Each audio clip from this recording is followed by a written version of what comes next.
Good afternoon, ladies and gentlemen, and welcome to this meeting of the Audit and Accounts Committee of Cambridgeshire County Council. May I just remind everyone that the County Council does allow filming and photography at its public meetings, so please feel free to take pictures and to use social media during the meeting. Please do make sure that your phone is set to silent or vibrate while the meeting is taking place. The meeting is being live streamed and a recording will be available to watch later via the Council's website. And importantly, there is no fire alarm test scheduled for today, so if the alarm does sound, I'll adjourn the meeting immediately and we'll leave by the side door to my left and we'll use the external staircase to assemble in the car park. Agenda item 1, Democratic Services, apologies for absence and declarations of interest. No apologies, Chair. Thank you very much. Does any member wish to declare any disclosable pecuniary interest or non-statutory disclosable interest? No one. If anything occurs during the meeting where you think a declaration should be made, please do declare it immediately. Thank you. Agenda item 2 is the minutes of the meeting of 23rd of July 2025 and the minutes action log. And the committee is being asked to approve the minutes as an accurate record. Are there any objections to the accuracy of the minutes, please? There are no objections, so I'll take those as being agreed.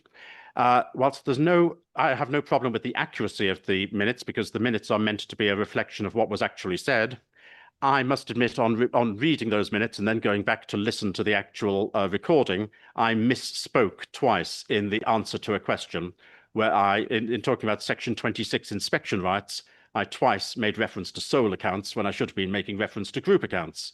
So I do apologise for that, and I do ask that that be noted in the minutes of today's meeting. Thank you.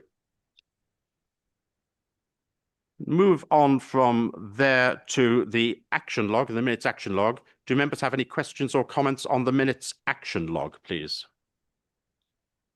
Oh, yes, please. There's a couple of items on page 19, Chris, which say they will be completed in the autumn of 2025. I would have thought the autumn is nearly past, and I just wonder how we're getting on with those. Thank you. I'm afraid I can't quite see the page reference there for. Oh, page yes, 19. please, Michael. Yep. My apologies through you, Chair. The 197 has actually been actioned, and that was actioned in the November subcommittee. So apologies, these have not been updated. And the risk has now been completed in terms of 198, and again, that should have been updated. Thank you very much indeed. I will point out, Graham, that as is often the case with both local and even more national government, when they make reference to something like summer and autumn, you never know if they're talking about meteorological, calendar, or astronomical dates, but they can have up until the 22nd of December and still call it autumn. Thank you. Peter, did you want to have a word?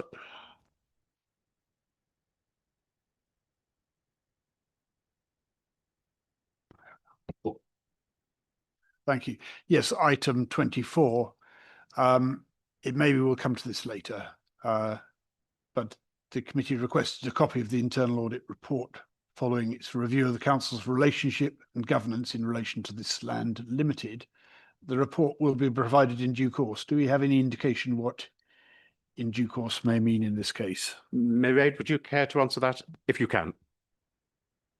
Thank you, Chair. So the field work is underway. I would anticipate probably around January. May I just confirm January 2026? Thank you very much indeed. Good, thank you. Any other comments about the action log? No, thank you very much indeed for those comments. Item 3 is petitions and public questions, and none have been received at this time. So we'll move on to agenda item 4, which is financial reporting and related matters. Committee members have been advised in advance of an error to the published paper. It includes KPMG's year-end report on the Cambridgeshire Pension Fund for 24-25 and a recommendation to note that report. This is also included at item 5, a report on the Pension Fund Annual Report and Statement of Accounts 24-25, so we will discuss this under item 5 only. A notice of this correction was published on the website on the 21st of November. So back to agenda item 4, Stephen Howarth, the Head of Finance, will introduce the report, and we're also joined, I think, by Sarah Brown. Yes, Sarah, a partner at KPMG and the external audit lead. Thank you very much indeed, Stephen. Thank you, Chair. I'll keep my intro fairly brief, taking most of the report as read, as I appreciate it's quite a busy agenda and you'll want to hear from colleagues at KPMG as well on this item. So this report from us primarily gives an update on the progress of the external audit of 2024-25's accounts, including interim or draft audit progress and value for money reports from KPMG, which colleagues there can discuss. Overall, as our report sets out, the audit is progressing well, with all major areas either being completed or in progress now, and at this stage, no material issues for 24-25 having been identified.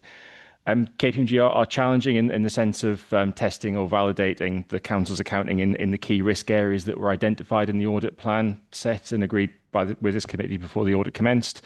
But much of that work, as you'll see, is ongoing still. We do expect the audit work to take up most of the time between now and the backstop date in February, and to reiterate to committee that we expect to receive a disclaimed opinion again on these accounts in line with most of the sector, following national issues with local authority auditing and no audit particularly having happened here in 22-23, and an abridged audit of the year after. So that impacts on the overall level of assurance that the external auditor can have, and we hope, along with other councils, to work back towards full assurance over the medium term in line with national plans. Through this report, we request committee's endorsement of the treatment of some minor audit differences that have arisen since the draft accounts were produced, with those set out in Appendix 1. And in all but one case, we're proposing to adjust for them. The only non-adjusting item identified so far is a £0.5 million error in the indexation approach for some asset valuations, that being quite a complex thing to update for a relatively small difference, and in any case likely to be picked up in a future year's valuation and set of accounts. The other adjustments range from having had a bit more time to investigate and fully reconcile some items since the draft accounts were produced, some more clerical corrections to the accounts documents, some of which were helpfully identified by this committee last time, and corrections in re-reviewing the complex implementation of IFRS 60, and then some clarification in the narrative sections. But other than that, Chair, the report mainly tries to summarise the draft reports from KPMG, so I'm happy to stop there and either hand over or take questions. Thank you. Thank you. Just one thing I think which would be helpful, or may be helpful to the committee later on, the materiality level. I think I'm not sure if that is set out in the report. It's colleagues from KPMG will know offhand quicker than me, but it's in the region of 20 million, isn't it? I think. Yeah, 20-ish million. Thank you very much indeed. Right, Sarah, do you want to say anything before we move on to questions? Excuse me. No, not at this point. I think if you want to take questions, and then we'll move on to our reports. Thank you. Can move on to questions. Chris, do you want to start? You approach me first. Yes, thank you, Chair. This was on the section on this land and ECL, the ECL assessment for the last year, which I think I've understood from this is still being worked on. Is that correct? That is my understanding, yes. Sorry, Chair. So the council obviously did an ECL as part of the draft accounts, or an assessment of it, and then that is being considered as part of the external audit. Yeah. Okay, thank you. Ricky. Thank you, Chair. I have three specific questions, so I'll try and be as quick as possible. So based on note 26 and the narrative report in the council's 24-25 statement of accounts, the council records only a 59.9 million of loans to this land group, with 59.9 reversed out and treated as capital grants. So this land's own accounts from 24-25, the group accounts, they show, however, a 107.9 million of loans from related parties, and then 11.8 million capital contribution linked to the same restated loan agreement. So how was this? How did you satisfy yourselves that the group accounts give a true and fair view of the council's position when there's an apparent, I think, £48 million difference in the intercompany balances? Thank you. We'll take your questions one at a time because I think they're going to be complicated. Yeah, They need to so be answered. that. I'll leave that as the Right. initial question. Who would like to answer that question first? I suppose the main thing to say is being an intergroup balance in the process of consolidating into the group accounts, that those intergroup balances are eliminated. So the process of consolidation just tries to deal with the non-intergroup parts of this land's transactions and financial statements. Thank you. Vicky, do you want to follow up on that question, that answer rather, first, before moving on, or are you happy with that answer? Could I ask, could we get a short supplementary note to this committee setting out the reconciliation before you issue the final opinion, if possible, please? Stephen or Michael? Chair, I think that'll depend on the position from the external auditors, because clearly they're in the process of carrying out their audit and will be reviewing these as a matter of their course. So I don't want to speak for the auditors in terms of what they'll do in terms of any position, because clearly they're in mid-flight. I mean, I guess just Yes, from please. an external audit perspective, we are not the auditors for this land and therefore won't be kind of reviewing or commenting on the this land statutory financial statements. They have their own auditors. From our perspective, we will be, of course, looking at the group consolidation and making sure that we are comfortable that the group consolidation is appropriate, and that will be part of what we report back to this committee when we conclude the audit in February. Thank you. That's very helpful. And obviously that can be questioned and challenged in February. What I think Vicky is asking about now, and my apologies if I'm speaking for you, but I think that Vicky is interested to know from the point of view of the County Council and the draft accounts that we've produced and the draft group accounts that we've produced, what are the accounting entries, what are the adjustments which have been required to consolidate? I think that's what Vicky is asking. So as to explain how you get from the sole accounts in this land limited to what is and is not included in the consolidated accounts of CCC. Am I correct in saying that's what you're looking for? That is what I'm looking for, but the question was actually directed to the KPMG auditor to see how they satisfied themselves, really, with the accounts that's been submitted. Thank you. Well, I can give some degree of assurance, apologies for speaking for you, Sarah, that the auditors will look at this independently in line with best practice, and they will make their decision as to what is a true and fair view so far as that is concerned. And consolidations are not that difficult a part, to be quite honest, of the accounts process. So if you're happy to wait until they have completed it and then they can answer the question themselves as to how they've got to the final consolidation position, then that can wait until February, if you're happy with that. Thank you, Chair. You had 3 questions, and that was only the first. I did. The second one is in note 27. It states that the amortized cost of the council's loans to this land would be 65.2 million. But then the council has chosen to carry them at 59.9 million as the historic cost, which explicitly departing from the code and avoiding the 6.83 million modification gain. So what was the assessment of this departure from the code, and why did it not lead to a mortified opinion on the emphasis of a matter of your audit report? Again, are you talking about the accounts for the draft accounts for 24/5? Yes, 24/5. In which case, I'll let Sarah answer for herself on that first. Yeah, I mean, first thing I would say is we haven't concluded the audit, therefore we haven't issued an opinion. The opinion that we are expecting to issue will be disclaimed for this year, which we have explained to this committee. If we do find any conclude that we disagree materially, we will draw that out in our opinion, but we're not at that point yet. Thank you for that. But in terms of the specific question that Ricky just asked, the difference between the treatment of the balances on a historical basis and on an amortized basis, does either Stephen or Michael want to make a comment about why we are proposing to do it that way? So firstly, I'd say this is explained in some degree in the accounts themselves and in the covering paper that was brought to the July committee.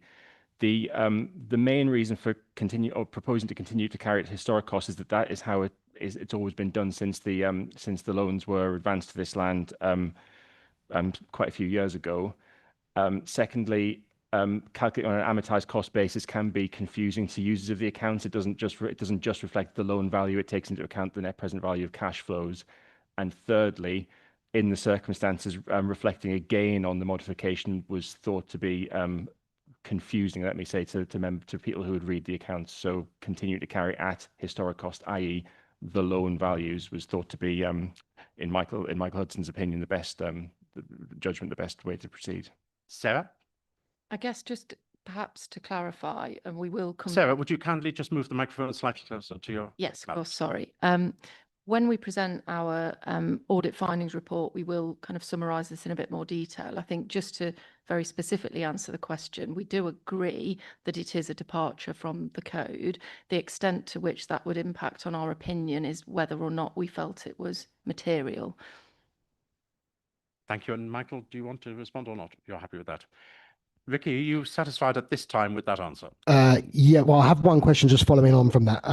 So the accounts state the historic cost is more prudent and transparent than the amortized costs. So do you agree that the current presentation clearly explains to an informed reader that around half of the original 120 million loan has effectively been converted into a non-interest bearing contingent capital grant?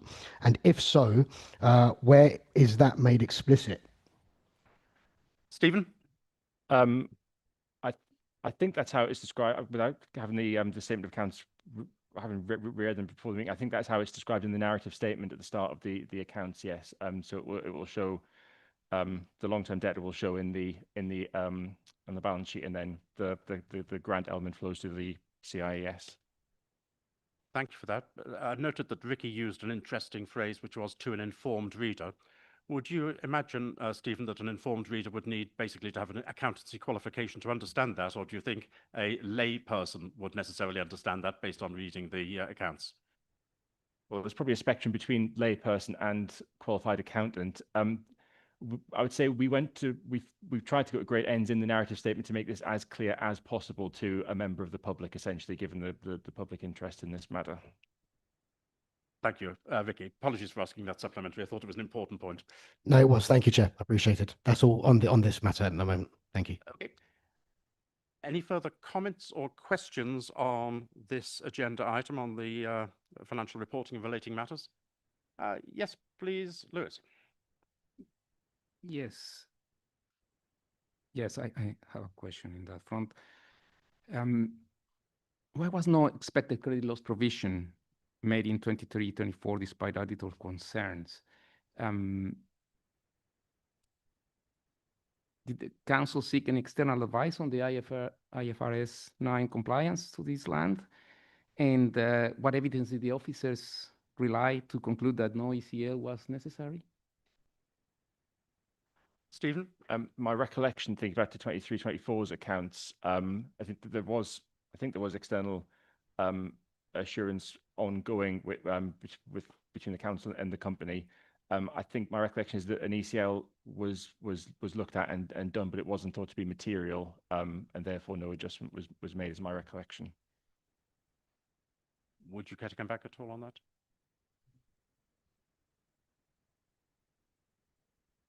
Yes. So it was because of the materiality of it. Has the council ensured that ECL's assessments are robust and documented going forward? Is that something that has changed? Given development since 23-24, the process in 24-25's accounts is robust. Yes, I would say. Thank you, Stephen. Michael.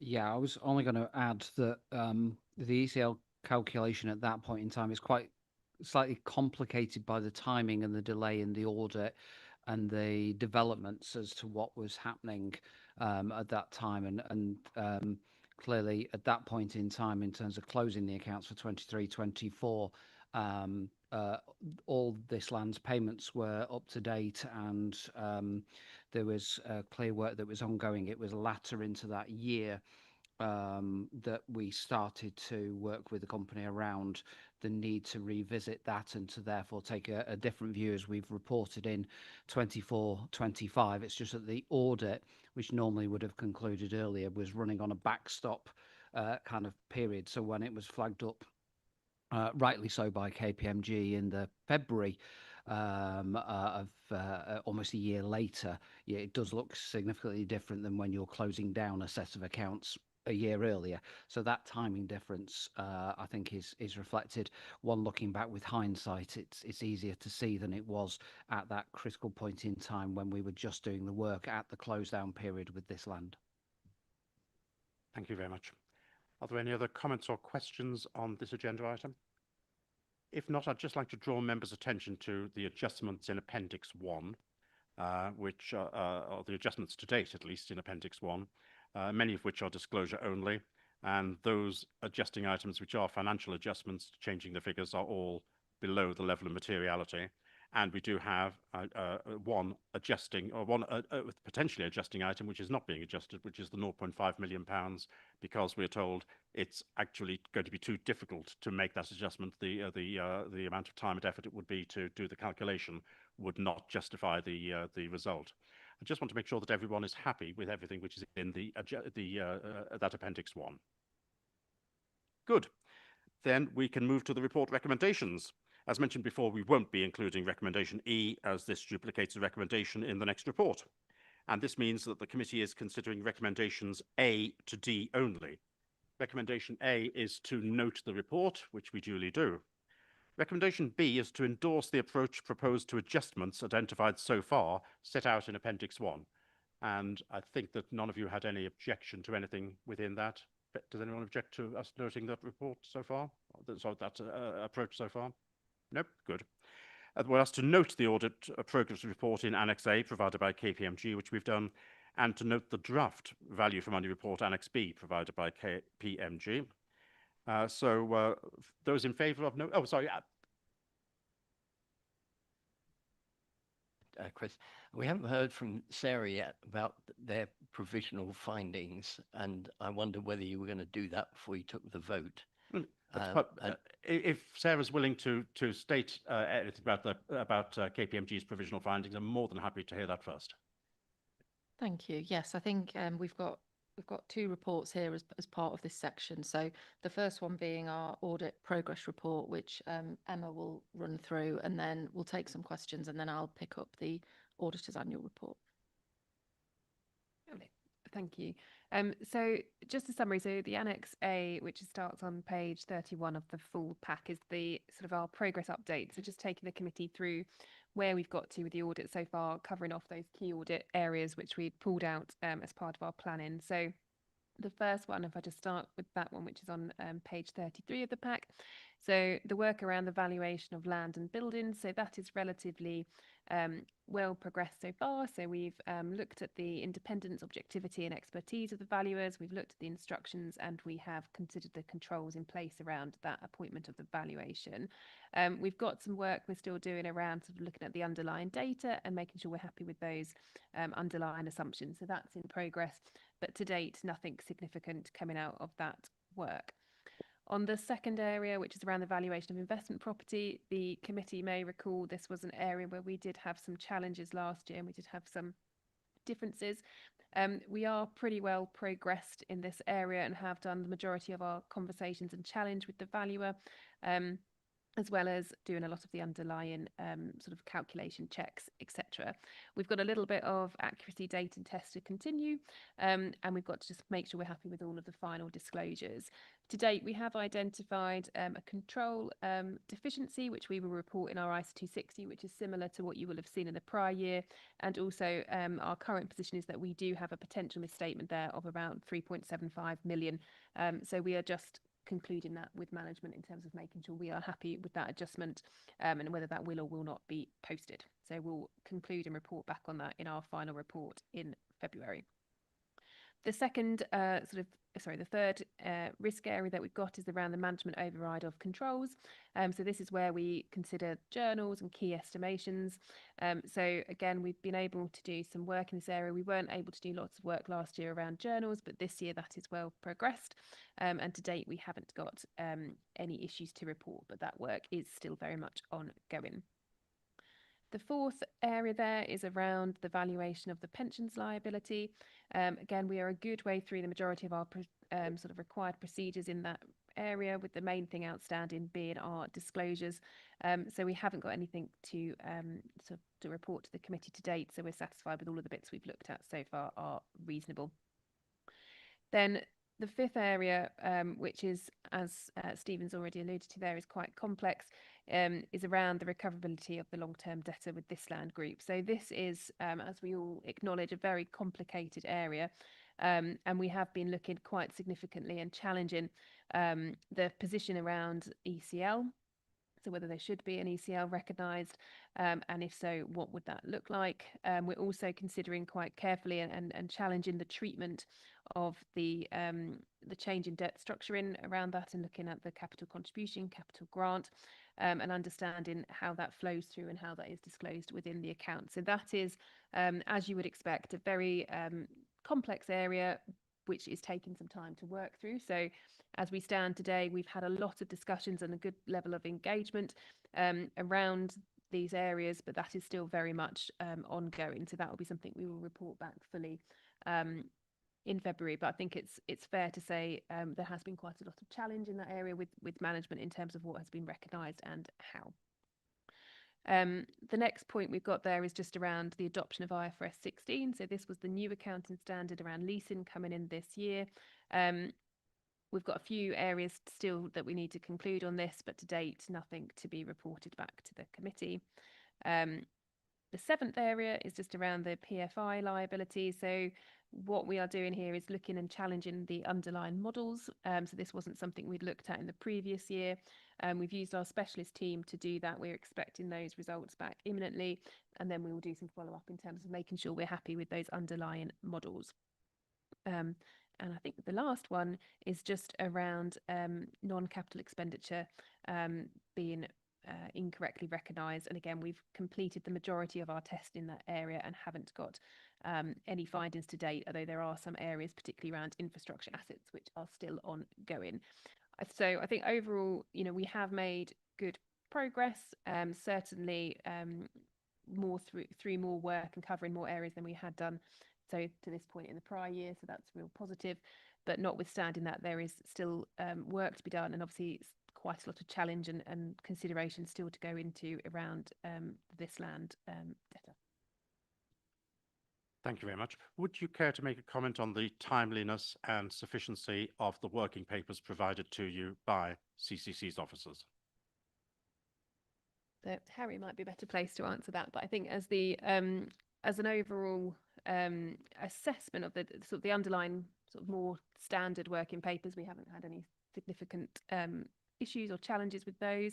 I think it's probably fair to say some of the work around this land debtor has been a bit slower, but I think that does, it's complex, it's not unsurprising, and management has sought various additional assurances in that area. So, that is not unexpected for something of that complexity, unless Harry's going to disagree with me.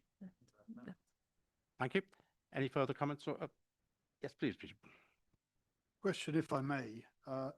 It would help me as a layman to have some clarification of the significance of the statement on page 45. As at 31st March 2024, the council has PFI assets totaling 79 million with liabilities totaling 102 million. Is that a significant difference, or is that to be expected?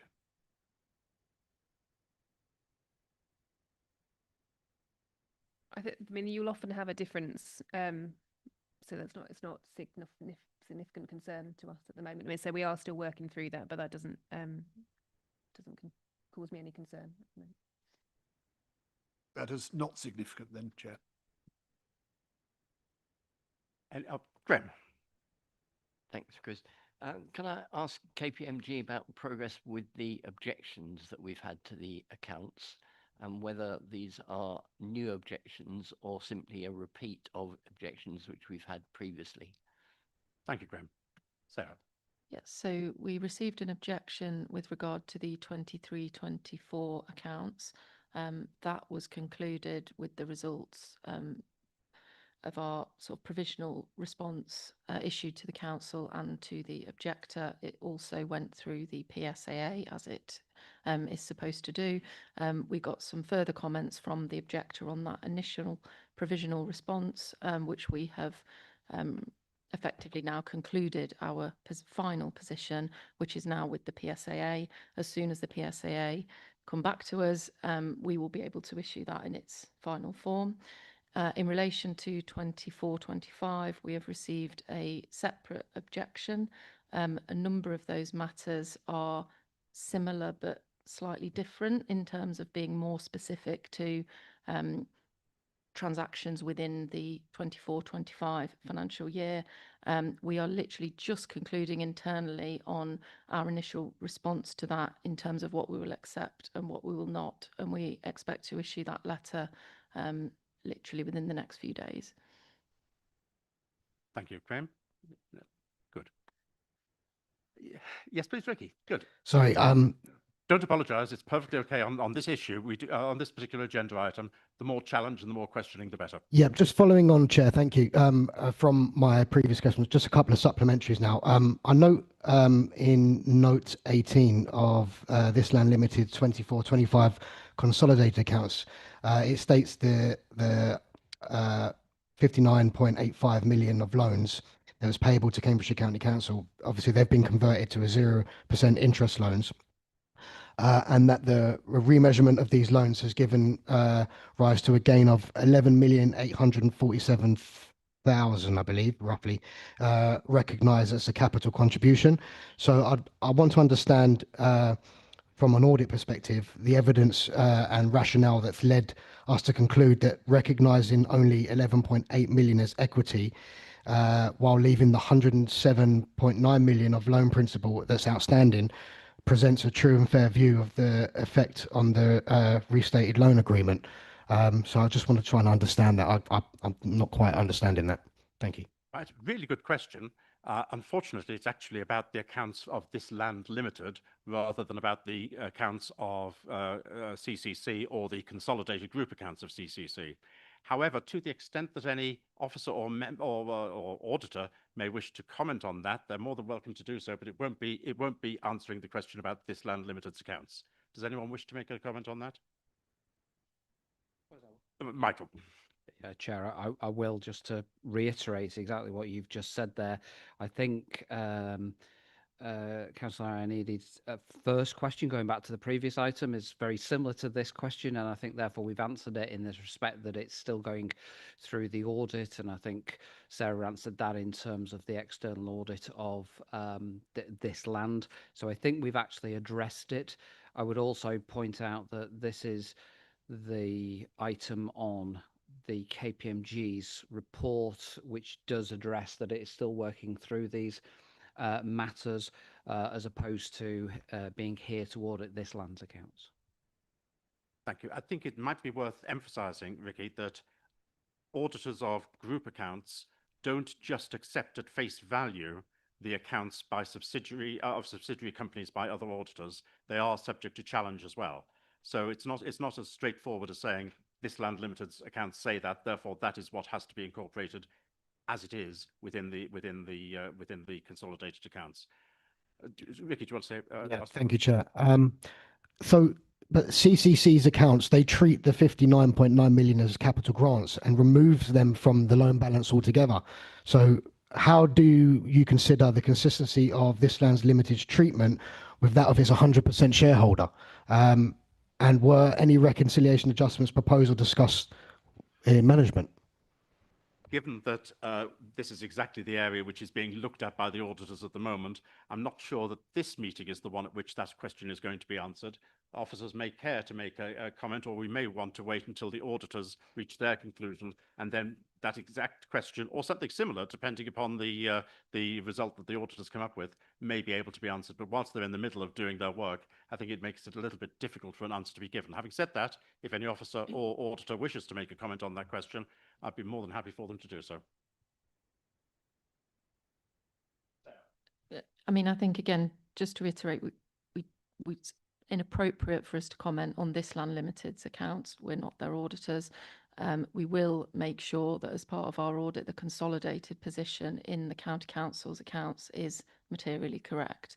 If we don't consider it to be materially correct, we'll report that back to this committee. And that will potentially be subject to questioning at our next meeting. Ricky. Thank you, Chair. That's all. Thank you. Nope, thank you very much. Any other comments or questions from anyone? No. Right, well, I'll go back to what I was going to say before. We have 4 items. We're ignoring item E because it comes in the next agenda item. We're being asked to note the report, to endorse the approach which is proposed, the adjustments which have been identified so far in Appendix 1, to note the audit progress report, and to note the draft value for money report. And we'll move to a vote. Those in favour, please raise your hands now. This is for noting. Those against? You voted in favour? Fine, thank you very much indeed. And there were no abstentions. That's agreed unanimously. Thank you very much indeed. I should ask the Democratic Services Officer officially to say what the result of that was. Thank you, Chair. That was unanimous. Thank you. Apologies, Ricky, you threw me then. Right, move on to agenda item 5, which is the Pension Fund Annual Report and Statement of Accounts for 2024-25. This will be introduced by Fiona Coates from the pension team, with Sarah Brown providing feedback again on KPMG's audit report. Fiona. Thank you, Chair. The fund's 24-25 accounts give a true and fair view and are clear of material and non-material misstatements. They have been prepared in line with the relevant guidance and standards. The investment return was 2.4 net of fees, increasing the assets by 148 million, raising the fund's net assets to 4.9 billion. A strong draft accounts were presented and noted by Pension Committee in July to provide this committee with the assurance. Changes to the annual report this year include an addition of a value for money statement and a short description of complaints received during the year. This is to achieve further compliance of the SIPFA and Scheme Advisory Board annual report guidance issued in 2024. The annual report was presented and approved by Pension Fund Committee in September, and the annual report has been published to the fund's website before the deadline of 1st of December.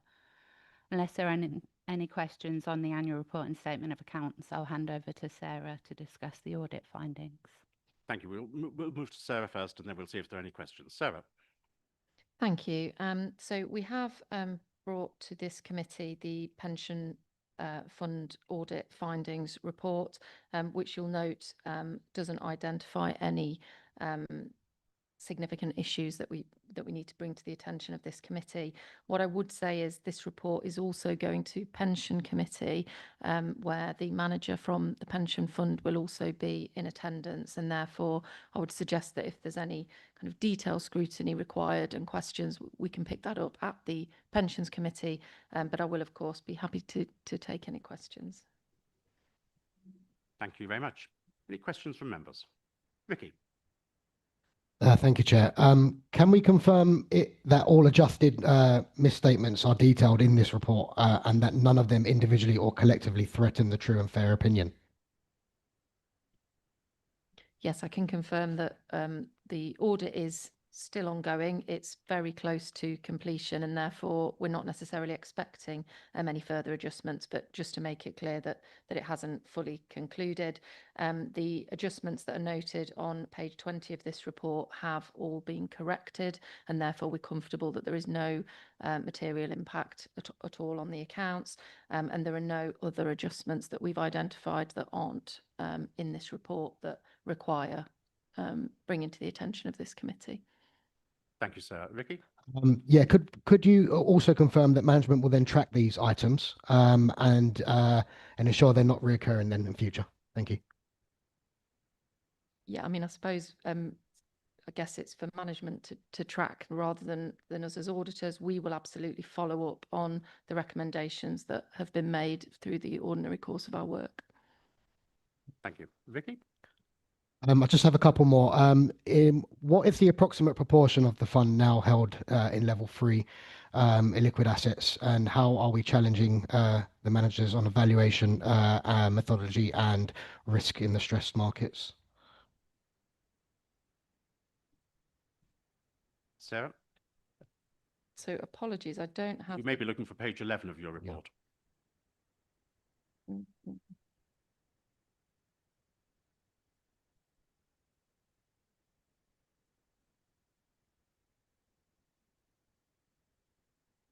Apologies, what I don't have to hand is the detail behind this report off the top of my head for this meeting. Could I ask that if you do have questions that are of a detailed nature, that we can take those away, make sure that we find the answers, and we can bring that to Pension Committee when there's further scrutiny of this report? Thank you, Sarah. I think that's a very reasonable request, but I just wonder, Ricky, if the answer to your question is what's on page 11, which is that the level 3 investments account to 28.6% of the total portfolio for 2025. Sorry, I'm not seeing that, Chair. Apologies. Page 241 of the pack. My apologies, I haven't got the pack numbers.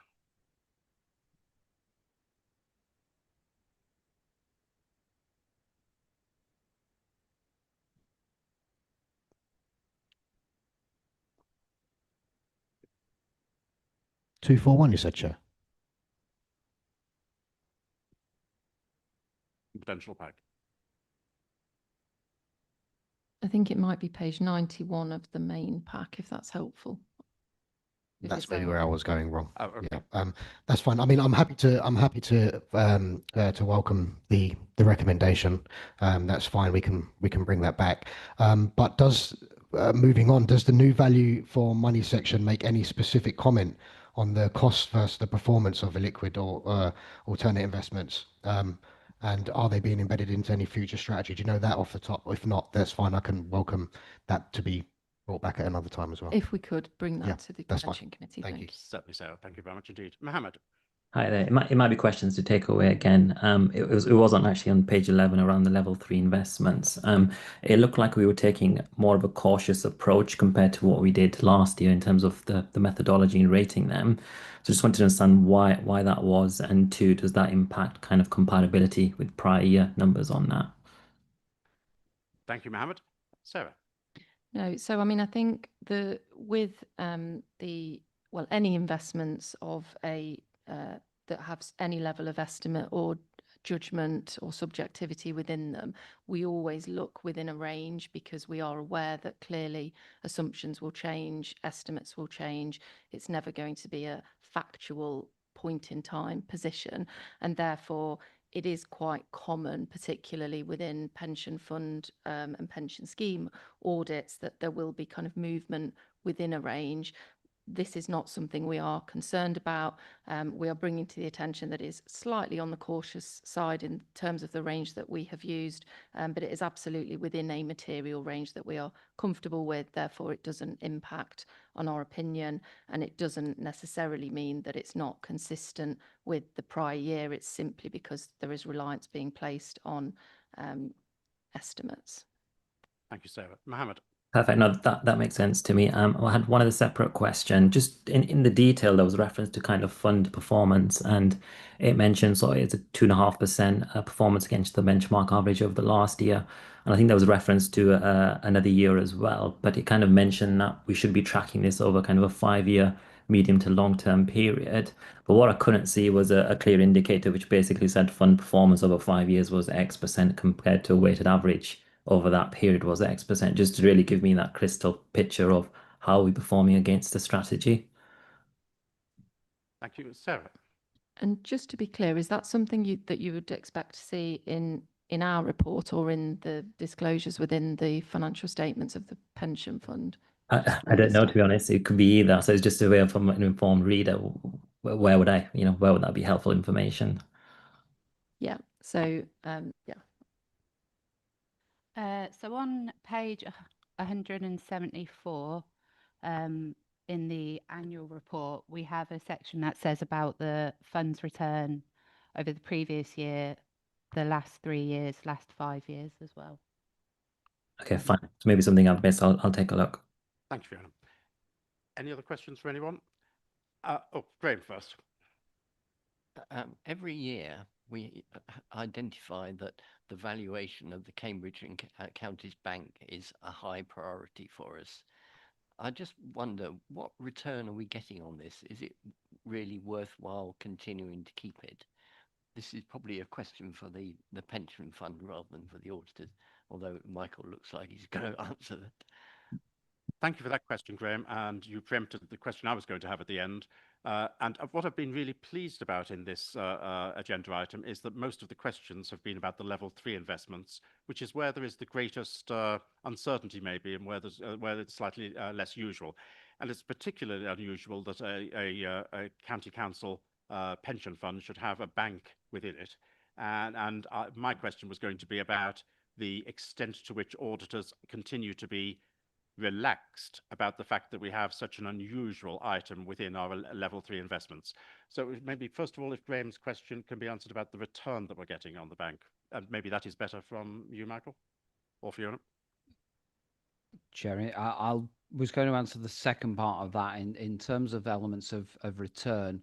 And the pension committee did receive a report back in September talking about this year's dividend that would need to be calculated into. So where we're at in terms of 25, 26, because obviously you've got to not only count the increase in value, but also the dividend. So I don't have the specific number to my hand. What I would say, though, this is a matter that is monitored and managed through the pension committee, who receive regular reports. We do also appoint an independent executive onto the board of the bank. Clearly, this is a long-standing asset that flowed through from an investment that predates many of the changes that we've seen in local government pensions, including the pooling arrangements and most notably the recent Fit for the Future regulations that will come into play.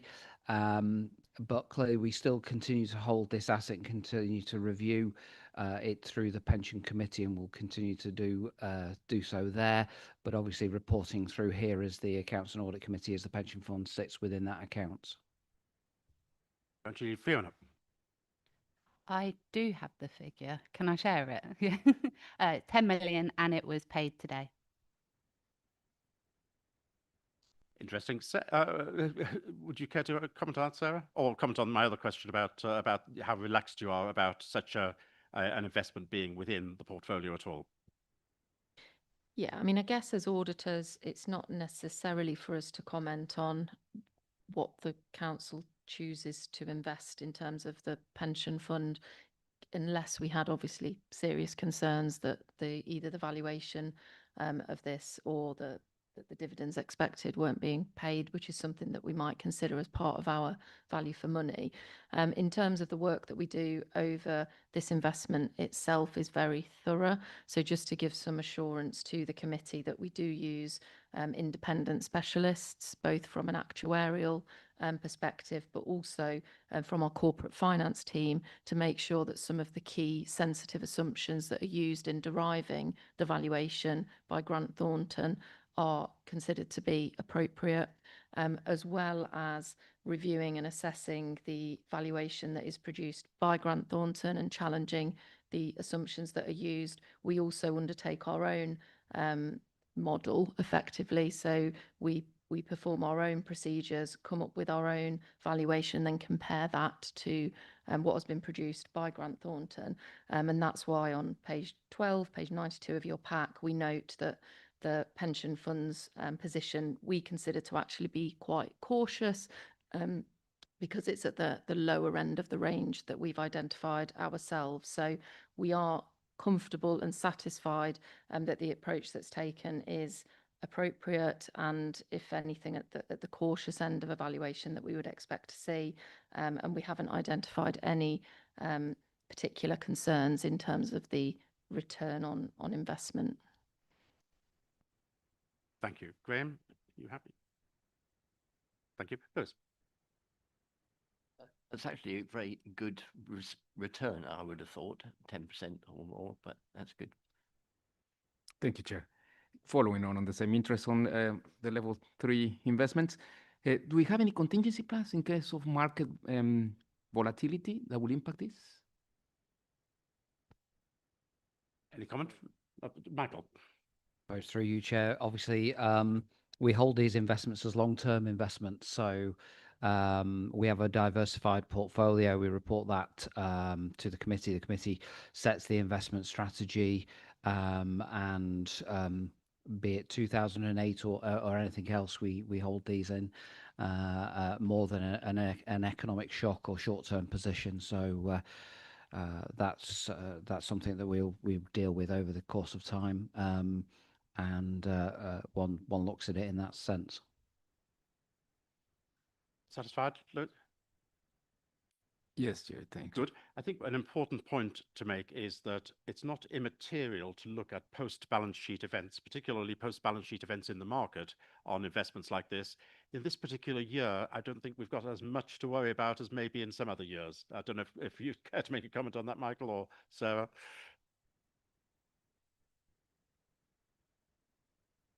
Peter. Chair, it's always difficult with such long papers to make sure you're actually on the right item. I was looking, as I think Councillor Ioannidis was, for the audit opinion. Come to page 192, heading audit opinion, and then 3 blank pages. I wondered if there was a particular reason for that, or whether that was a printing error. Sarah. So we haven't concluded the audit, and therefore we haven't issued an opinion.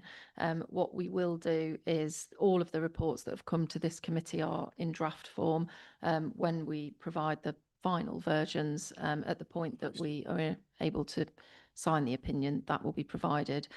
Although the pension fund, actually the audit tends to finish it earlier, we're very well progressed, but unfortunately because there's a coupling of opinions with the council, we can't actually sign the pension fund until we're ready to sign the council, which is likely to be in February.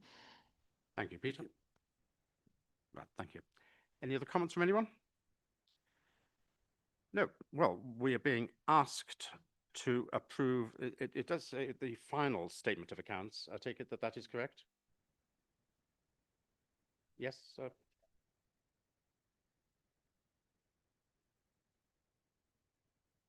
Are these technically the final statement of accounts, or are they still technically draft? Do you want to? I suppose they are technically draft until the audit opinion has been issued. So the final set of accounts will be brought back to us in February, presumably, with the audit opinion. So I'll ask if I may amend the recommendation to approve this draft statement of accounts and note the annual report of the pension fund for the 24-25 financial year, and to note the findings of the external audit documented in the year-end report to the Audit and Accounts Committee for the year ending 31st of March 2025. So that amended recommendation. Those in favour, please show. Chair, can I just add something on record first before I note? Yeah, of course you may. So I am conscious that the fund holds significant amounts of level 3 and illiquid assets where valuations are heavily judgment based. And in an era of global financial volatility, that risk must be actively challenged and explained to members. So on that, I would vote to approve the pension fund statement of accounts, but I want to do that with a clear expectation that officers and auditors will maintain tough scrutiny of liquid investments and ensure any adjusted misstatements do not become habit. As far as I'm concerned, it's not free money, and it belongs to hard-working members and ultimately to local taxpayers who stand behind the scheme. So I will vote to approve, but that would be my expectation going forward. Thank you, and it is worth putting on record that we are not the service committee here. These matters are looked at some length by the pension committee itself and by the investment part of the pension committee. I am aware of that, Chair. I just wanted to put that on record that I'm asked to vote on this, so I want to make that clear. Oh, that's fine. That can go onto the record, and there also needs to be a recognition that there is a a balance to be had between risk and reward. Volatility isn't always necessarily a negative thing. And fortunately, that's not a matter for us as the audit committee to consider, but it is important that we have that in mind. And particularly with post-balance sheet events, if you were to have had a crash in the market in July, for example, then we would be having a rather different conversation maybe. But I think your points are well made. I'm sure they'll be recorded, and I can now move to the vote. Those in favour, please show. Democratic Services. Thank you, Chair. That's unanimous. Thank you very much indeed. We can now move on to agenda item 6, which is the Internal Audit Progress Report, to be introduced by Mairead Claydon, Head of Internal Audit and Risk Management. Mairead. Thank you, Chair. This is our regular progress report on internal audit activity to the 31st of October this year. A few key things to highlight. Section 3 of the report has our usual summary of audit reports issued as final. Section 7 shows implementation of outstanding actions. Currently 73 outstanding audit agreed actions as at 31st of October, which is a decrease of 10 compared to our previous report to this committee. And that includes 15 actions due over 12 months ago, which is a reduction from 18 in our previous report. The full details of all the outstanding actions are also available at Annex B to the report. I would flag that at section 5.3, we are proposing the approach for commissioning an external quality assessment of our team's conformance with new global internal audit standards, as previously agreed with committee based on 3 quotes that we've received, and we're looking for agreement of that proposal by this committee. Section 9 shows our whistleblowing and investigations caseload for the current year. Currently a very high caseload with 31 cases opened to the end of October, comparing to 36 in the entire previous financial year. We do have an item as well later on the agenda around whistleblowing and investigations, looking back at the 24-25 year. And then lastly, also just to note, section 10 gives an update on key financial systems audits. And just to note that we are doing some additional work around key financial systems this year, which is a review of bank reconciliation and general ledger audits, both of which I'm hoping will be wrapped up in December. So you should see the outcomes of those in our next report to this committee. Thank you, and happy to take any questions. Thank you, Mairead. Questions, members, or comments? Ricky first. Thank you, Chair. Can internal audit set out in sort of one table how high and medium risk actions are now, which are now overdue, and which directorates or companies they sit in, if possible? Thank you. Thank you. So we have the table which sets out overdue, high, medium, and essential actions. I'm going to struggle to find the page reference. Apologies. Annex B, if it will help you, Ricky. So the table, someone was going to jump in and save me. It's page 278 of the full pack, table 7. That shows implementation of recommendations across the essential high and medium categories, breaks that down to those which have been implemented and as well as outstanding ones in 3 different age brackets. And then at table 8, which is on the following page, we break down the current outstanding recommendations as well by directorate, with a comparison to the number that directorate had in the previous report. So hopefully that provides the detail. Thank you, Ricky. Welcome there. Thank you. Yeah, I overlooked that, so I've got that now. Thank you very much. Excellent. No other comments? Oh, Peter first. Chair, yes, on the same point, page 279, 721, the essential level recommendation in relation to the DSG safety valve. And I'm not quite clear as to the meaning of the statement that internal audit is yet to close the action as the evidence is not sufficient to demonstrate that the full requirements of the action have been met. Perhaps you could clarify that for me. Right. Thank you. So when we review actions that are overdue, services will approach internal audit and say, we believe it's been implemented, and they'll provide evidence of that implementation. Sometimes, particularly where we have long-standing actions where perhaps the manager or managers who are now responsible for the action weren't those in place at the time of the audit, we find that there is a mismatch slightly between what's been done and what the original action was. When that happens, the audit team work closely with the service to get to a place where we don't necessarily need to have the exact original action that was envisaged implemented, but what we do need to see is that the risk has been managed. So if the service has done something slightly different to what was planned, but we're satisfied that the risk is being addressed, we will close the action. If we feel that there is still risk remaining, we won't close the action until we're satisfied that that is in place. Thank you, Peter. Good. Any other questions? Oh, Mohammed. Hi there. I just had a question on the investment property audit.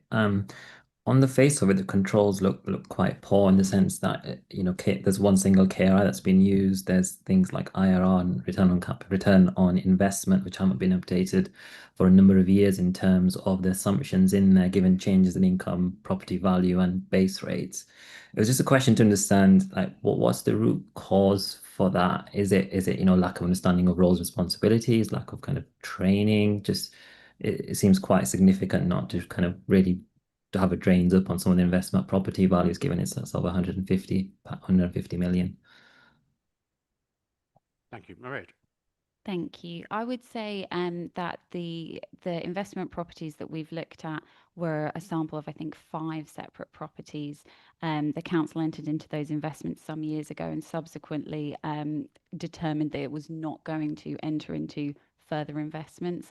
So I think what the audit uncovered was that probably because this isn't something that we're actively looking to expand as a council, we've got a relatively small number of properties, and potentially the governance structures that were put in place for the oversight of that and the broader governance that what you might expect wasn't put in place, likely because there were a relatively small number of properties.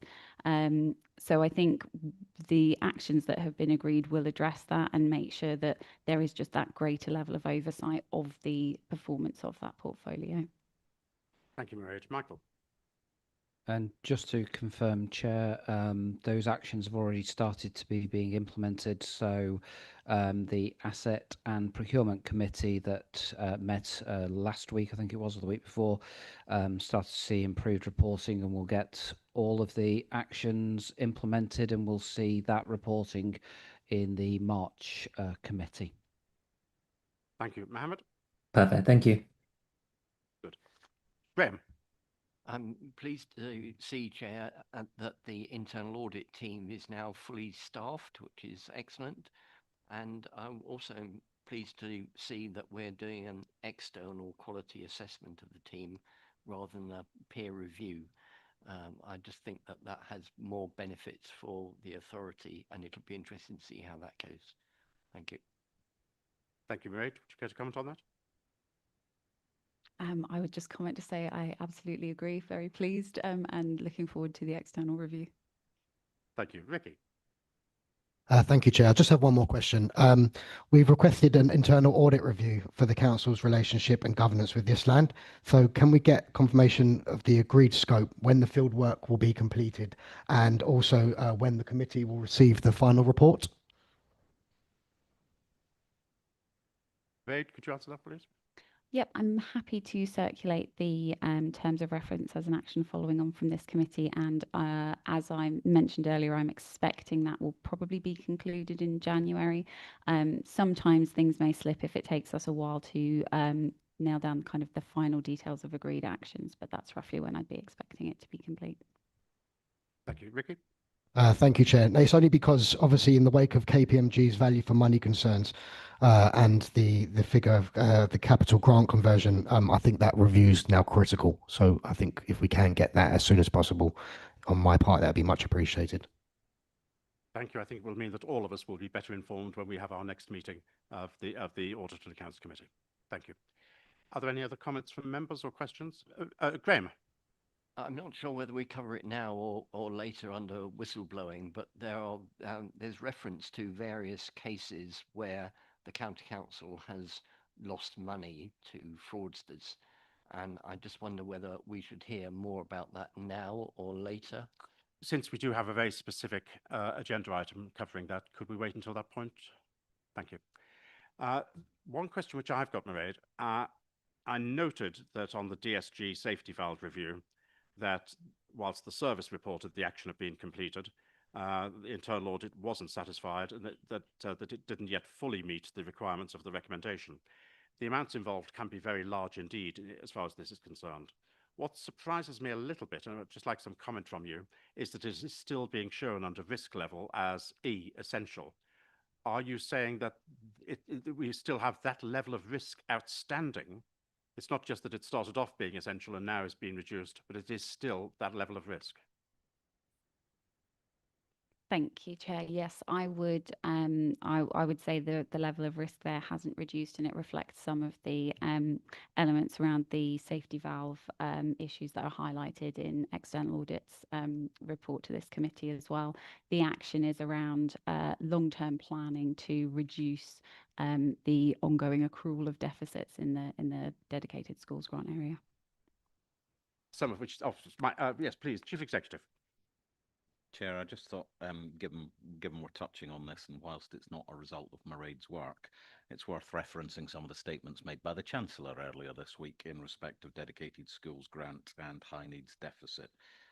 As some members may be aware, and as has been reported in the press, the Chancellor has indicated that the Department for Education will in future take responsibility for high needs block costs going forwards, but as yet there is no clarity being provided by government on existing deficits and how those will be handled. At this stage, we understand that the statutory override that currently applies to that part of our accounts will end in 27-28, as has previously been forecast. And as yet, we await the Schools White Paper, which is due in the spring, which is, as far as we're aware, going to give us the answer to all of these sent questions. Thank you. Thank you very much, Chief Executive. And I'm maybe not quite as confident as you are that we'll get all the answers in the spring, but any answers at all would be better than where we are at the moment. Chair, there may have been a high dose of sarcasm applied to that statement. Thank you. My apologies, I didn't quite pick up the sarcasm, but I think it's fully justified. Right, any other questions or comments from anyone? Vicky. Just one more comment, Chair.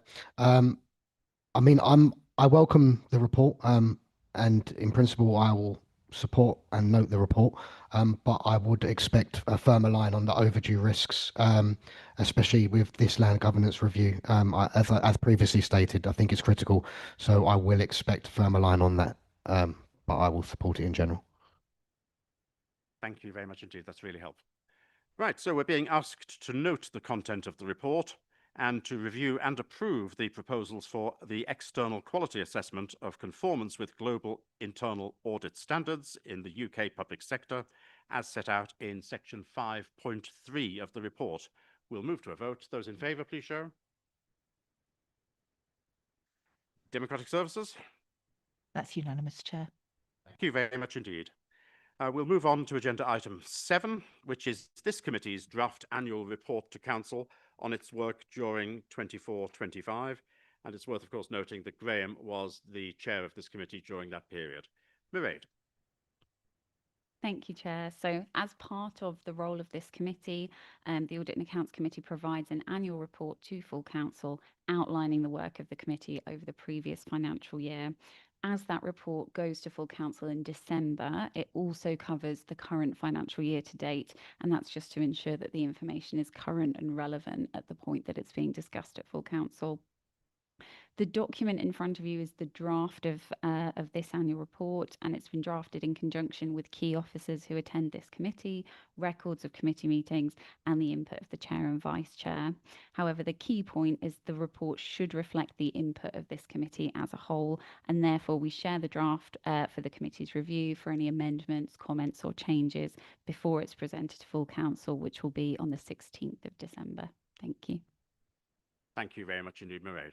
Members, any comments or questions, please? Ricky. Thank you, Chair. Will the Chair and or officers consider amending this annual report to explicitly reference the KPMG's finding of a significant weakness in governance of council-owned companies, including this land, and the substantial loan restructuring we have discussed today?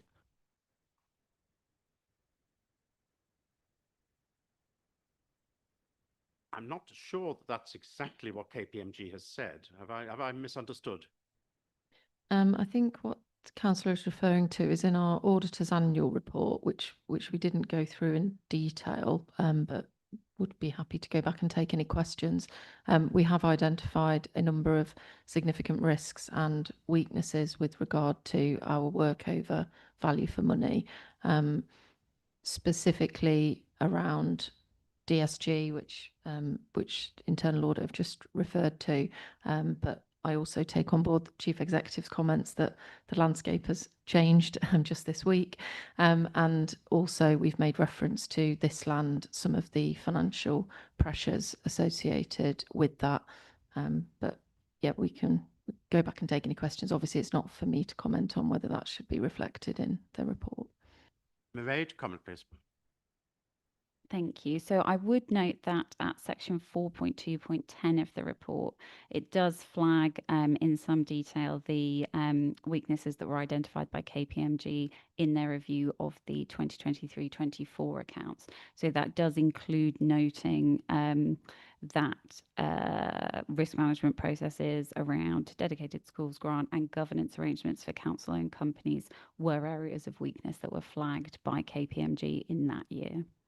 Thank you. And the year is relevant here because this is the report on the work of the committee up to the at the end of the 24-25 year, rather than what has happened since, including the information that we've had since. So we're always 1 year behind, in a sense, in this report when it's produced, and there is a fairly strict cutoff so far as the timing is concerned, Ricky. Thank you, Chair. I mean, in that case, I'd like to abstain because I don't think we can sign a report to council that reads as unqualified assurance when major government risks are still unresolved, unless someone would like to correct my logical thinking on that. Would Michael? Chair, I think the report is an update of what the committee has been looking at and the work that it's been undertaking in the past 12 months. And as Mairead pointed out at the top of page 350, it does, starting on page 349, it does reference the KPMG report that was brought here fairly, I think. And you know, the objective, therefore, is to note that the committee reviewed that, questioned it, asked for action planning, and I think the item is adequately covered at the top of page 350. Thank you. Ricky? I have that. I'm still, unfortunately, I'm not satisfied at present. I'm going to just read this very quickly, but I'm not satisfied right now. Thank you. Understood. Any other comments from anyone? No further comments, no questions? Right, we'll move to the report recommendation. The committee is being asked to review the proposed annual report to full council and to agree any changes required. Those in favour, please show. Those against?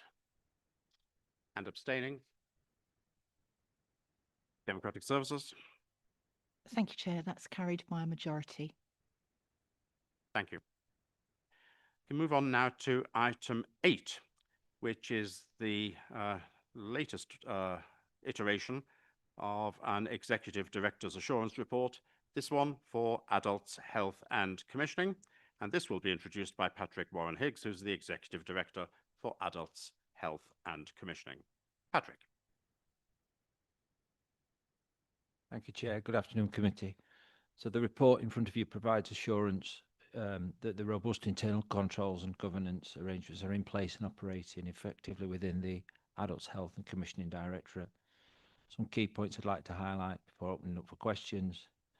In terms of the annual governance statement action plan, the Directorate has delivered specific induction sessions for new members for the Adults and Health Committee, and also contributed to the wider induction programme for newly elected members of the Council, to give an overview of the key areas of adult social care and public health, both in terms of giving assurance but also for further scrutiny. The Council's taken the decision to establish a dedicated health scrutiny committee, of which the Directorate continues to support committee members in the delivery of that committee. In terms of control environment developments, we've got enhanced performance management and reporting in place in line with the Council's performance management framework, specifically developing a Directorate scorecard in order to ensure that we both have targets and our delivery against those is monitored and managed effectively. In terms of specific pieces of work, we've got a strategic review of mental health social work is underway to determine future direction and assurance of the provision of that service. Approval has been received by the Adults and Health Commissioning, the Adults and Health Committee around the Adults Health and Commissioning strategy, and development of the delivery plan is underway to ensure that our business planning and our future direction is in line with that strategy. We have continued financial management and efficiency measures in line with the Council's financial position. In terms of audit actions, we've got 6 audits have been undertaken with outstanding actions, including in high priority items, and the report contains the details of those specifically related to direct payments and pool budget disaggregation with the ICB. Progress has been made against all actions and evidence submission to internal audit where appropriate. We have 11 risks monitored and 2 escalated to the corporate risk register. Those corporate risks relating to safeguarding adults and the effective governance within the integrated care system as a result of the changes, particularly within the Integrated Care Board from the NHS 10-year plan. We had a range of ongoing actions in place to manage and maintain that risk. In terms of whistleblowing complaints and inspections, the Council's Adult Social Care Department had a CQC assessment starting in November 2024, concluding in April this year, for which the Council received a good rating from an external assessment. We have an increase in complaints reviewed by the Local Government Social Care Ombudsman with a lower uphold rate than similar authorities. All LGSCO, as the Ombudsman recommendations, are fully complied with, and we have no whistleblowing disclosures reported. I'm happy to take any further questions. Thank you very much indeed, Patrick. Members, any questions or comments, please? Graham first. Well, first of all, can I commend Patrick and the team for getting a good CQC rating? I think that's an excellent result. Being slightly unfair, looking onto our pack, we will get a paper about the debt position and the very high levels that we're getting in adult social care, both the amount and the length of time that it's taking to deal with it. Is there anything that you could add about what we're doing now? Patrick. Thank you, Chair. So I think this is a challenge for both the Directorate and also for my colleague who's sitting opposite me in terms of corporate resources around the team that is responsible for the debt collection. And I think we're doing some improved work around securing income at an earlier opportunity. I think there's some historical issues that we're having to deal with around the levels of debt that have sat in particular accounts, and these aren't all relating to people who won't pay. Sometimes it's somebody's ability to pay. Sometimes it's relating to both court decisions around the Court of Protection around accessing somebody's finances, and also, unfortunately, when people pass away, it's a case of probate and the necessary stages that you would need to go through in terms of releasing monies to pay for somebody's care through our financial assessment arrangements. But I think we're doing lots of work with the current arrangements, both in terms of use of technology, use of direct debits in order to secure payment immediately. And that will, over the longer term, address the levels of debt continuing to rise. However, we still have significant levels of debt, and work continues with the debt monitoring team as well as the income collection team to try and address that, and that's both through relationships with legal profession around estates. It's about dealing with the Court of Protection, and it's also about dealing directly with the social work teams who support individuals or who have supported individuals around gathering that information. I can't say it's an easy task or it's a straightforward task. It's extremely complex. But we are working for that. We are working through that. Internally, we have a Directorate Finance and Performance Monitoring board every month, of which the debt position is constantly scrutinised within that team, and colleagues from corporate services join that meeting so that we can together look at, are we on top of it, what more could we do in terms of routes of direct of inquiry and any particular areas that we would need to further escalate. Thank you. Graham? Yes. I'm just concerned that of the £29 million that is outstanding, over 22.9 million is adult health and commissioning, and it's not significantly gone down over the last year, only about 6% reduction. And I just wonder whether there is anything else that members can do to help, or we can encourage officers to do to reduce things. I'm hoping Michael might jump in here. Michael, you've been invited to respond. Not as much jump in, but refer members to item 13 on the agenda, where we'll pick this up in a lot more detail in terms of the progress as well as some of the actions that are ongoing. So I could jump to that paper now, but I think I would reserve the right to pick this back up at item 13. Fair enough. Thank you very much indeed, Michael. But it has to be said that this is not a new item of concern for us about the particular debt that there is in this particular directorate. And we're not seeing the amount of improvement that maybe we had been expecting, given the comments which have been made in previous months and years. Again, sorry, through you, Chair. I think there is further responses in the paper at item 13 that do pick this up specifically in terms of where some of that improvement has actually happened. Graham, are you happy to wait until then? I'm happy to wait as long as Patrick is happy to hang around, because the biggest issue is adult health and commissioning, and we can wait until then and hear about all the good stuff that is going on, but ultimately it's in adult health and commissioning which Patrick is responsible for. Okay, thank you. Absolutely. Ricky. Thank you, Chair. I fear I'm going to get the same answer, but I'll ask anyway, and if so, then we can move from there.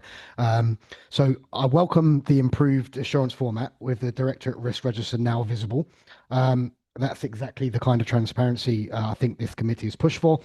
It's equally clear, however, that the pressures in adults and health are central to the Council's wider financial risk, as the demand is rising. Savings are difficult to deliver, and the margin for error is very slim.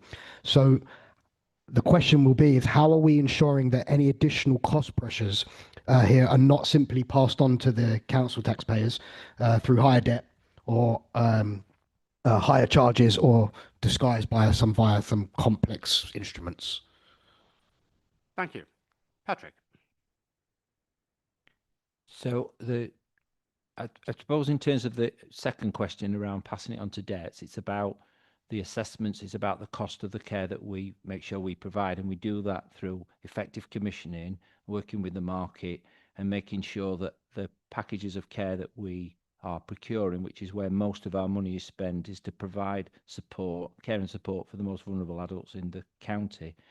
Where we do that, we ensure that that is done clearly, transparently, and with a level of robustness and commercial lens on it, so that we are constantly scrutinising the pricing mechanisms that providers offer to make sure that everything's done legally, so wages are paid at least national living wage. The administration's pressure is to increase to real living wage. We've got over 90% of people paying real living wage. We've got CPI and we've got inflationary elements. So we consider all of those in the factor of establishing a fee rate or an hourly rate for when we commission services. We have mechanisms within our contracts in place to make sure that we can scrutinise details of their payments, and annually we will have a negotiation period where we will set fee levels to reflect those additional costs and push through. So I think we've got enough scrutiny through the mechanisms that we've got in place in order to ensure that money is well spent and spent appropriately on the services. The challenge we have is the growing demand of the ageing population particularly, and the dependency of younger adults of a working age and the costs of their particular care and support needs. So the challenge we have is, how do we manage all of that demand against a mechanism of a commercial arrangement and a commissioning arrangement that is done clearly and fairly, but it's just about the volume of demand that we have to manage, which we're all facing across all councils, not just within Cambridgeshire. Vicky? Thank you. I welcome that answer. A lot was actually clarified there that I was looking for. So thank you for that. Just on one more thing. I mean, I understand that there's, a growing demand, but are you happy with the forecasting so that we're able to identify and relieve some of that pressure on our finances? Very good question indeed. And of course, we have had history only in the last couple of years where we have materially failed correctly to forecast. Fortunately, on the low side, as far as our finances are concerned, but it's a very valid point. Just how can we improve the accuracy of the estimate that we make? I'm not even going to use the word forecast, the estimate that we make, which is so material, especially when it comes to adult placements. So material in terms of the financial effect. Yeah, thank you, Chair. It's extremely challenging, but I think in the information that we have, a lot of it is based on historical trends. And unfortunately, we had a period of a disruption during the COVID times, which really affected our historical data. And the point that the Chair's just referred to is the changes last year, which was an unexpected reduction in our demand for older adults care, which resulted in an underspend, was as a result of a COVID spike. And we didn't know that until some point later. So we work on our historical data. We use the data that's available of our populations. Where could we do more? I think we can do more around some of the data in the longer term forecasting and the use of predictive and some of the sharing of data and information. So our district councils, the work that we do with our integrated care board and NHS providers, and understanding the makeup of our populations. So the growth in the community sizes across Cambridgeshire, we need to understand the makeup of the populations in there, what that future demand looks like. And that isn't just around older adults, that's about younger adults. It involves the work that public health do and understanding about the life choices that we make in our population around alcohol consumption, around our diets, around our forms of exercise, because they all indirectly and directly can have an impact on our future. And if we can change the way that people live and the way that that actually feeds through into longer term demands on both health and social care, that can also have a change in our demographics. So we use a lot of historical data, we use a lot of historical trends. And overall, if you look at the way that our forecasts match our budget and our spend, we're pretty much on target. Yes, there was an example last year, but that was something that we hadn't forecast and we probably couldn't have forecasted. Had we been able to forecast that would have happened, as such as a flu epidemic or something else, then we would have built that into our business modelling. But at the time, the team that work on this data and analytics weren't able to kind of future forecast what were they expected to make on that particular instance. Thank you, Patrick. Michael.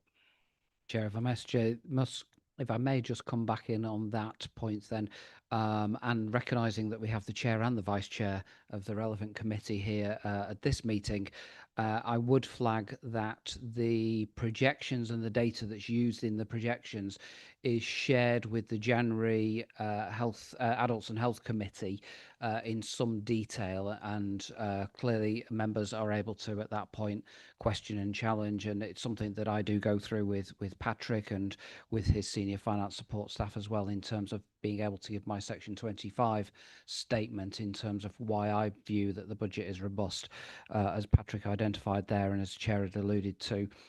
We continue to learn lessons, but the unforeseen circumstances, at that point, there will always be such things. It was a significant entry this year, but we'll take that forward into the learning in terms of the January report. But there will be full transparency to those committee members to scrutinise as part of the budget setting. Thank you, Vicky. No, thank you. I welcome that. That's a very good response. Thank you. The only thing I would say on that is, in regards to forecasting, if we can possibly look, I know it can go to the actual Adults and Health Committee, but if we could possibly look at getting data from other of organizations better data sharing agreements, then that would probably be help with forecasting. So that would just be my 2 pence in the matter. Lewis. Thank you, Chair. Yes, Ricky, I think it's a good point, and thank you very much, Patrick, for bringing that up. I think it is extremely important that we, and we were discussing this, that we share the data I think there is room for improvement on the data that we are gathering and how that can improve our forecasting. It is a very important point. And now that it's in the corporate risk register that our relationships with the ICB, with the ICS, sorry, which is a topic in flux. Any update on how are we doing there with all the changes at that level? Patrick. So we continue to work closely with the ICB as it goes through its new iteration into a Central East ICB. And in fact, earlier today, I was on a call preparing for next week's health scrutiny and supporting the committee around their preparation for questions, because there's a paper that's coming around the risks from the changes in the ICB and the impact that will have on Cambridgeshire. So we continue to check and challenge our colleagues in the ICB as they settle into their new arrangement. They've recently just announced some significant changes to their workforce. So they've got, not only are they forming into a new organisation, they've got to deal with some difficult human relationships around changes around their workforce.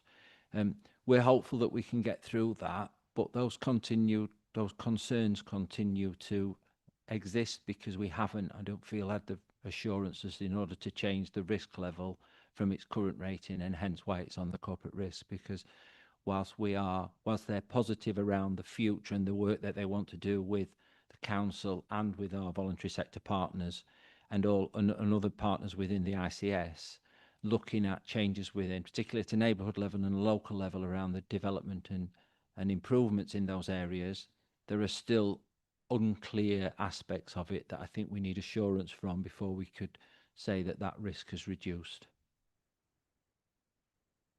Thank you, Lewis. Yeah, that's a good answer. Thank you.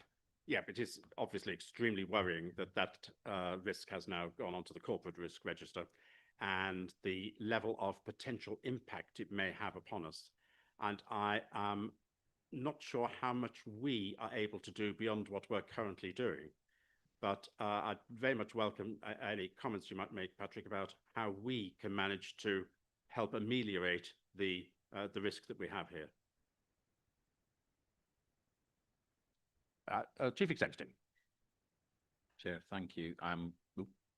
I am conscious we'll probably touch on this when we get to the corporate risk register item, so it's whether or not you want to continue this discussion now or hold it to then. You're probably right, Chief Executive. Thank you. It should be dealt with then. On one final issue, sorry, Lewis, do you want to go back? No. Right. On one final issue, going back to the forecasting, particularly for older people and residential care, I think we all need to recognise that it's a very, very difficult thing to do, and we should be very careful about criticising our officers who use the best efforts they have and look around what's done around the country, because it's not just in this council, it's all the upper tier authorities, and they discuss these things, they have conferences about them, and then they get it wrong. So for us to turn on our officers and say, you got the forecast wrong, isn't fair. Having said that, there is the point about how should we be forecasting. For many financial purposes, if there's some degree of uncertainty, you would tend to forecast for a midpoint, that is somewhere between the best outcome and the worst outcome. In this particular case, the impact of getting the forecast wrong is very substantial upon our budgets and upon our outturn. Are we correct to take a midpoint view in terms of the forecasts, or should we be more prudent? In which case, we may not be allocating all of the monies we could allocate to the services that we want. I hope I've made that question fairly clear, Patrick. And it may be that Michael wants to speak about. Michael, would you prefer to speak to that one? Yeah, okay, Michael. Yeah, I think it is a very difficult one to balance through you, Chair, that clearly, this has an impact then in terms of driving the overall budget and the implications of decisions or council tax rises. So we do scenario plan. We have contingencies within the directorate as well, which we must consider alongside reserves.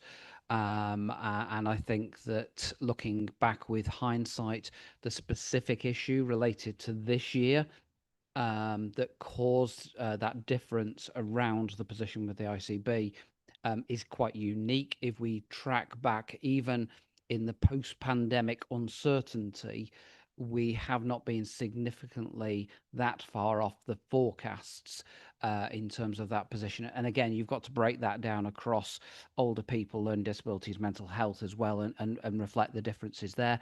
And that brings into case materiality. So I think at this stage, that's been the approach, and subject to the ICB position has proved right. But again, I encourage councillors through the January sessions, and we do this for other committees, not just for adults and health, that those are the types of good scrutiny questions that we would be able to look at within the depth of those committees, and then reminder that then the committees provide feedback to strategy, resources and performance before they then propose the budget to full council. So there is opportunity there for that discussion to be had. It is a point that external auditors have continually referenced in terms of our focus in terms of scenario planning and testing of the budget, and it's something that is very important to me in terms of my section 25 assessment. So we'll continue to review it. Subject other than the ICB issue, it has proven to be the right position, but it's not to say that we won't change that in the future. Thank you, Michael. That's a really good comprehensive response. Patrick, would you care to add to that? The only other point I would add is that some of our work around our business planning and our future commissioning intentions is obviously intended to, in effect, to prevent, reduce and delay the need for people to come into services. So thoughts that we have around better use of housing, better use of support around maintaining independence, reduces more higher costs, and we'll build those future plans into some of that scenario modelling. So whilst we have the kind of demographics and demand increases, we're also thinking about different ways in which we can support people more creatively at a lower cost to council or other statutory services, but in terms of maintaining independence, but also helping us to manage within the financial resources that we've got. Thank you very much.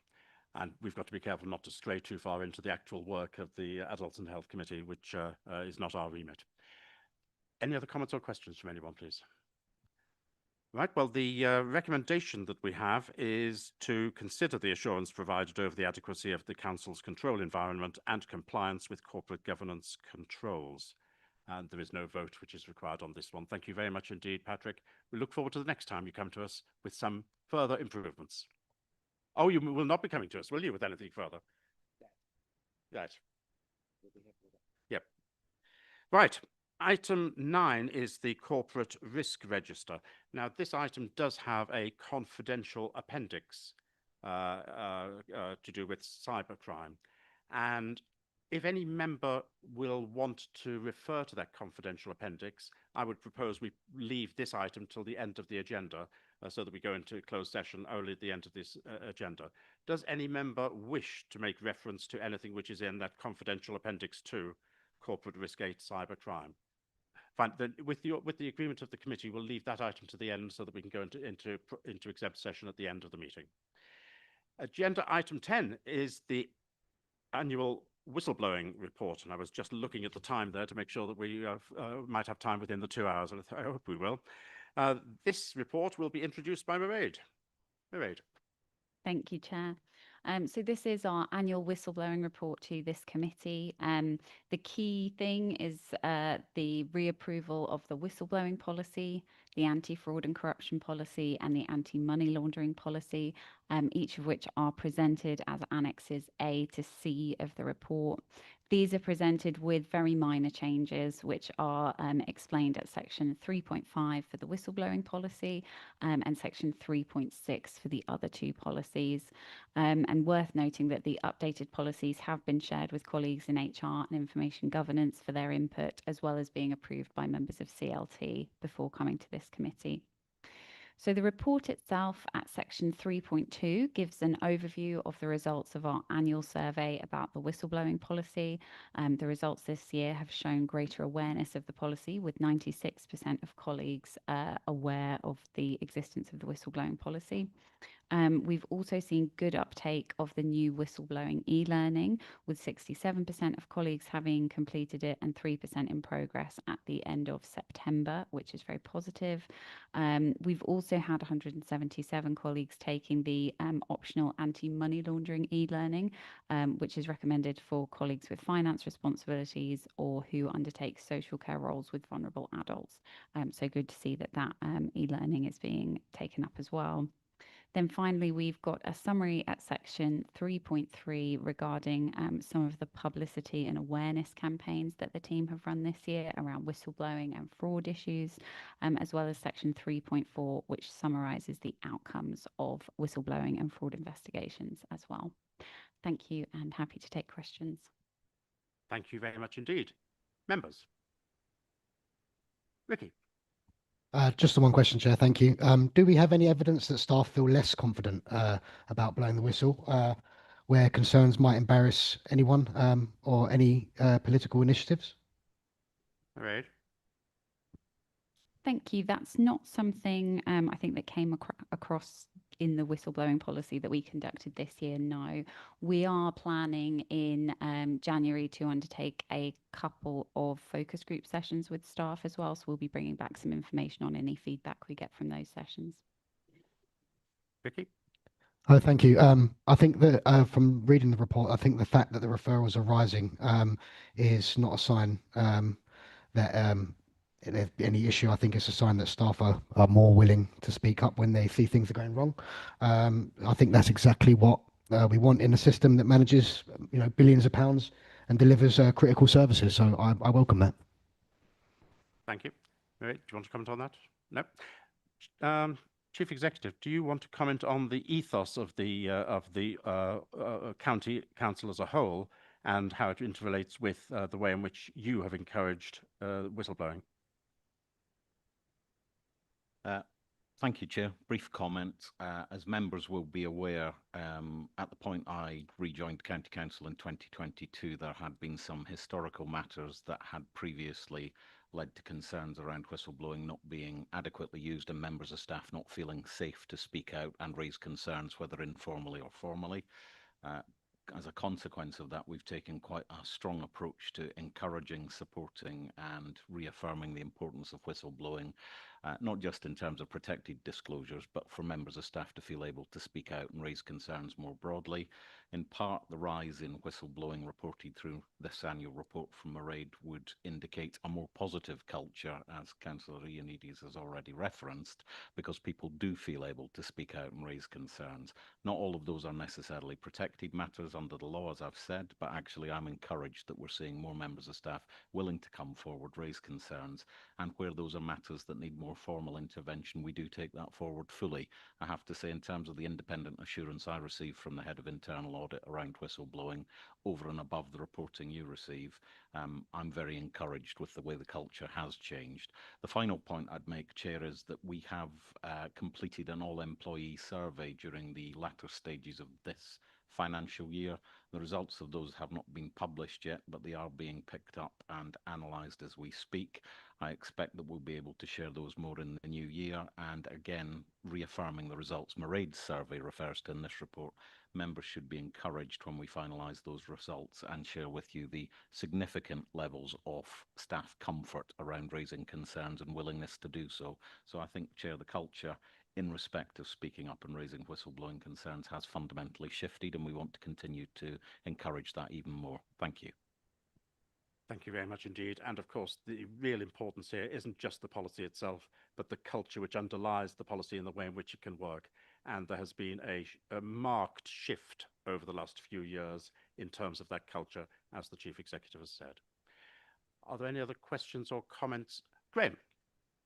Can I go back to Mairead's previous report, page 284, where you've referred to case 148, direct payment fraud concerns, where you've put in your second paragraph, a full investigation was conducted and the evidence was referred to the police.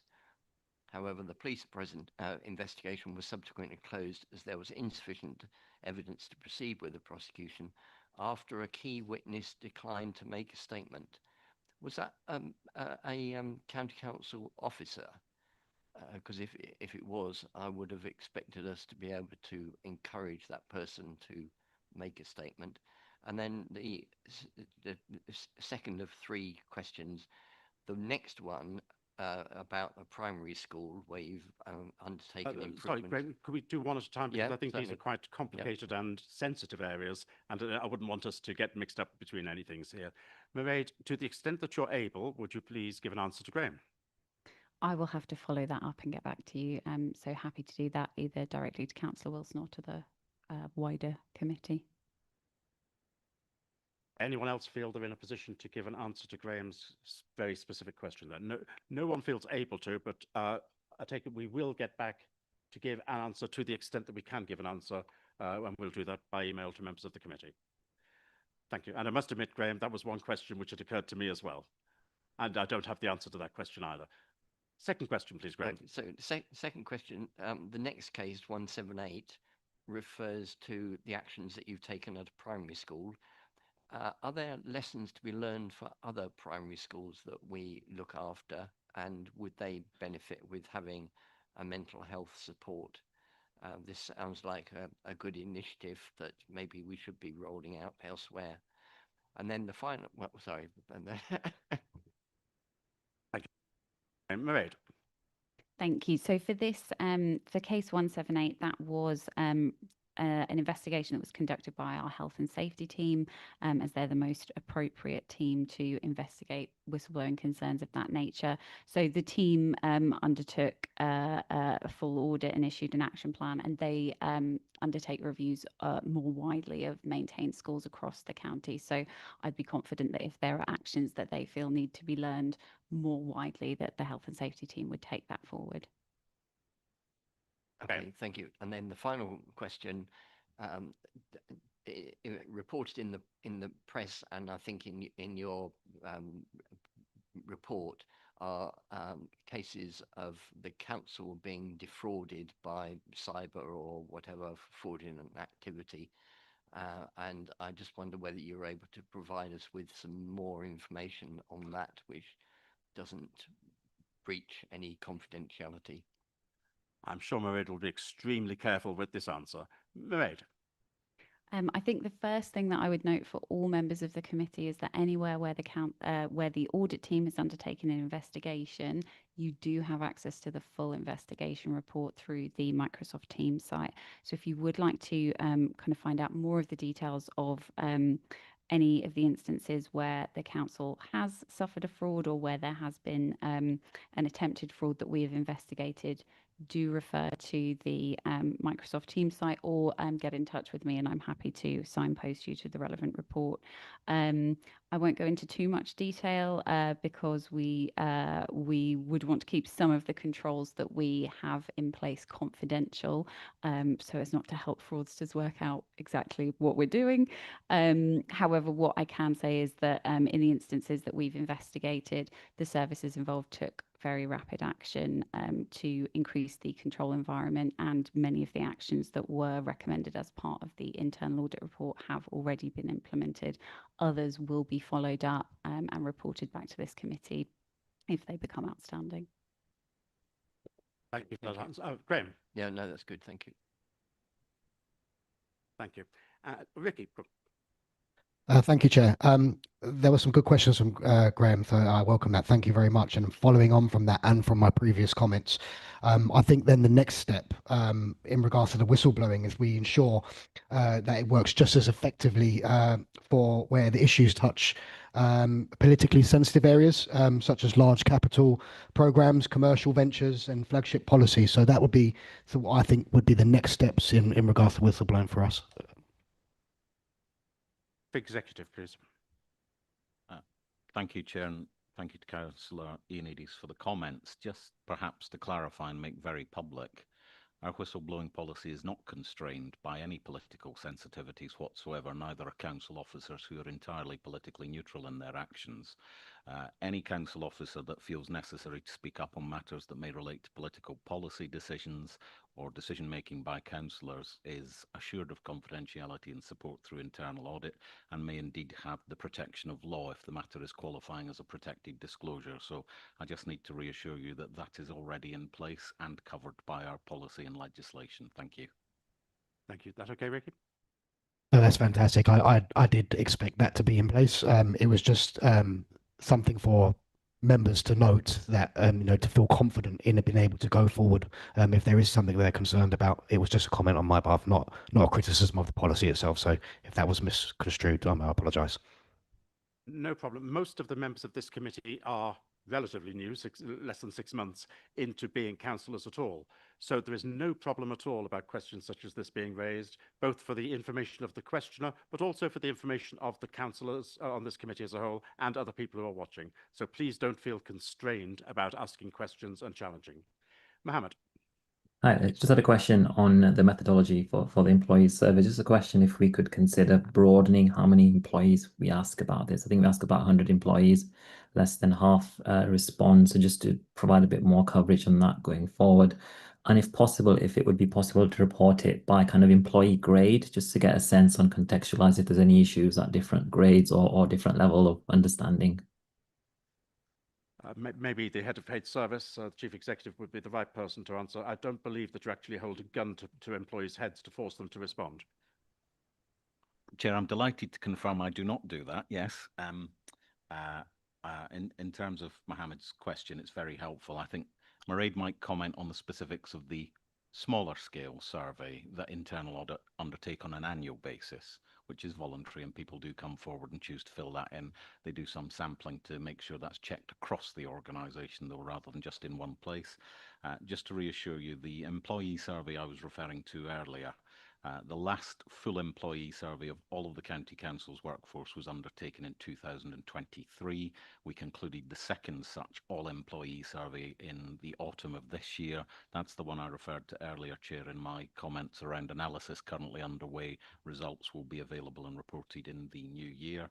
The response rate from memory in the 2023 survey was 55% of the entire workforce of the county council. I am aware that that has moved up slightly to 57% of the county council's whole workforce for the survey that we've just concluded this year. So we will have much broader information. We will be able to analyse and break that down by pay grade or role within the organisation. Mairead might want to pick that up, particularly, however, in terms of the survey that internal audit do on an annual basis. Thank you. Thank you. I'll come to Mairead in a second. Chief Executive, would you say that that figure of 55% or 57% is reasonable, given your experience of what the situation is across the country? Chair, I can say yes, it's reasonable, but actually I'll go further than that and say our commissioned provider for the survey, because we don't do this ourselves, to help improve response rates and to ensure the benchmarking of the results. Our commissioned provider, Ipsos, would actually say that the minimum survey threshold you need to achieve for a response rate is around 33% to be deemed reasonable and statistically significant from their perspective. 57%, 55% is not the highest I've seen in comparable public authorities, but it's certainly not the lowest. So I think it's reasonable, and we can get some sensible validation of the results as a consequence. Thank you, Chair. Thank you very much indeed. Mairead, do you want to say something further? Thank you. Yes. So I'll pick up those questions sort of slightly backwards. So one of the questions was, can we report the results by grade? Currently, the answer to that is no, because we know the officers that we invite to undertake the survey, but we run the survey on a completely anonymous basis. And so we can't split the results out by grade because we don't know which response relates to which officer or which area of the council. Part of that is to try to ensure that officers who do respond to the survey feel very comfortable in sharing their honest opinions. And then in terms of the number of employees that we approach, partly it's constrained by just the resources within my team, because we do receive a lot of narrative responses that the team then needs to kind of go through and analyse.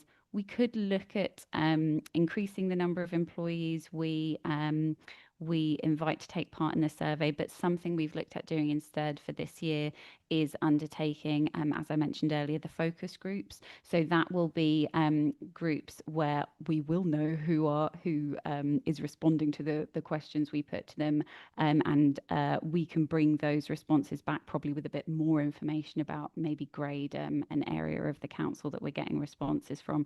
So rather than expanding the survey, we're perhaps trying to look at different ways to get different types of information, I suppose, about whistleblowing.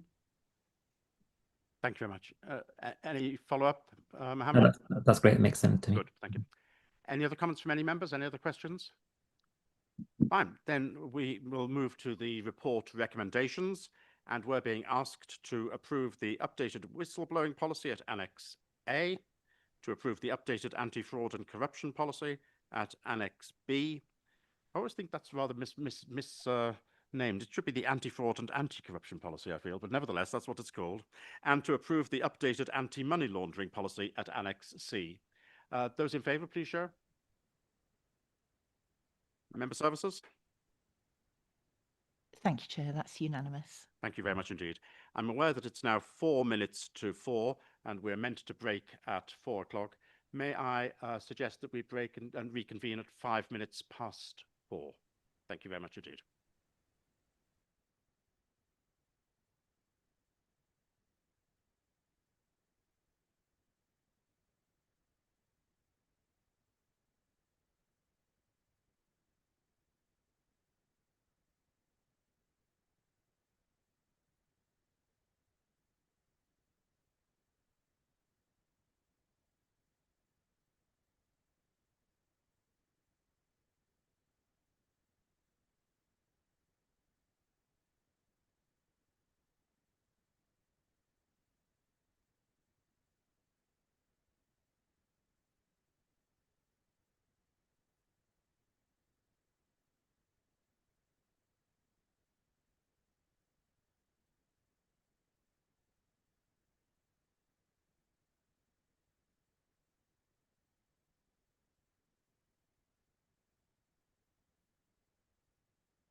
Right, thank you very much indeed, ladies and gentlemen.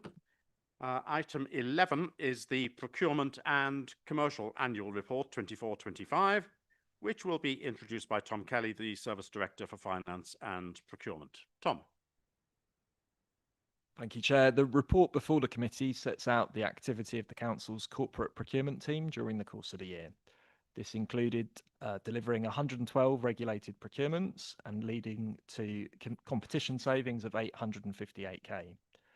Much of the focus during this period was on the implementation of new legislation, the provider selection regime for healthcare procurements and the Procurement Act 2023, the most significant reform for this area for more than 15 years.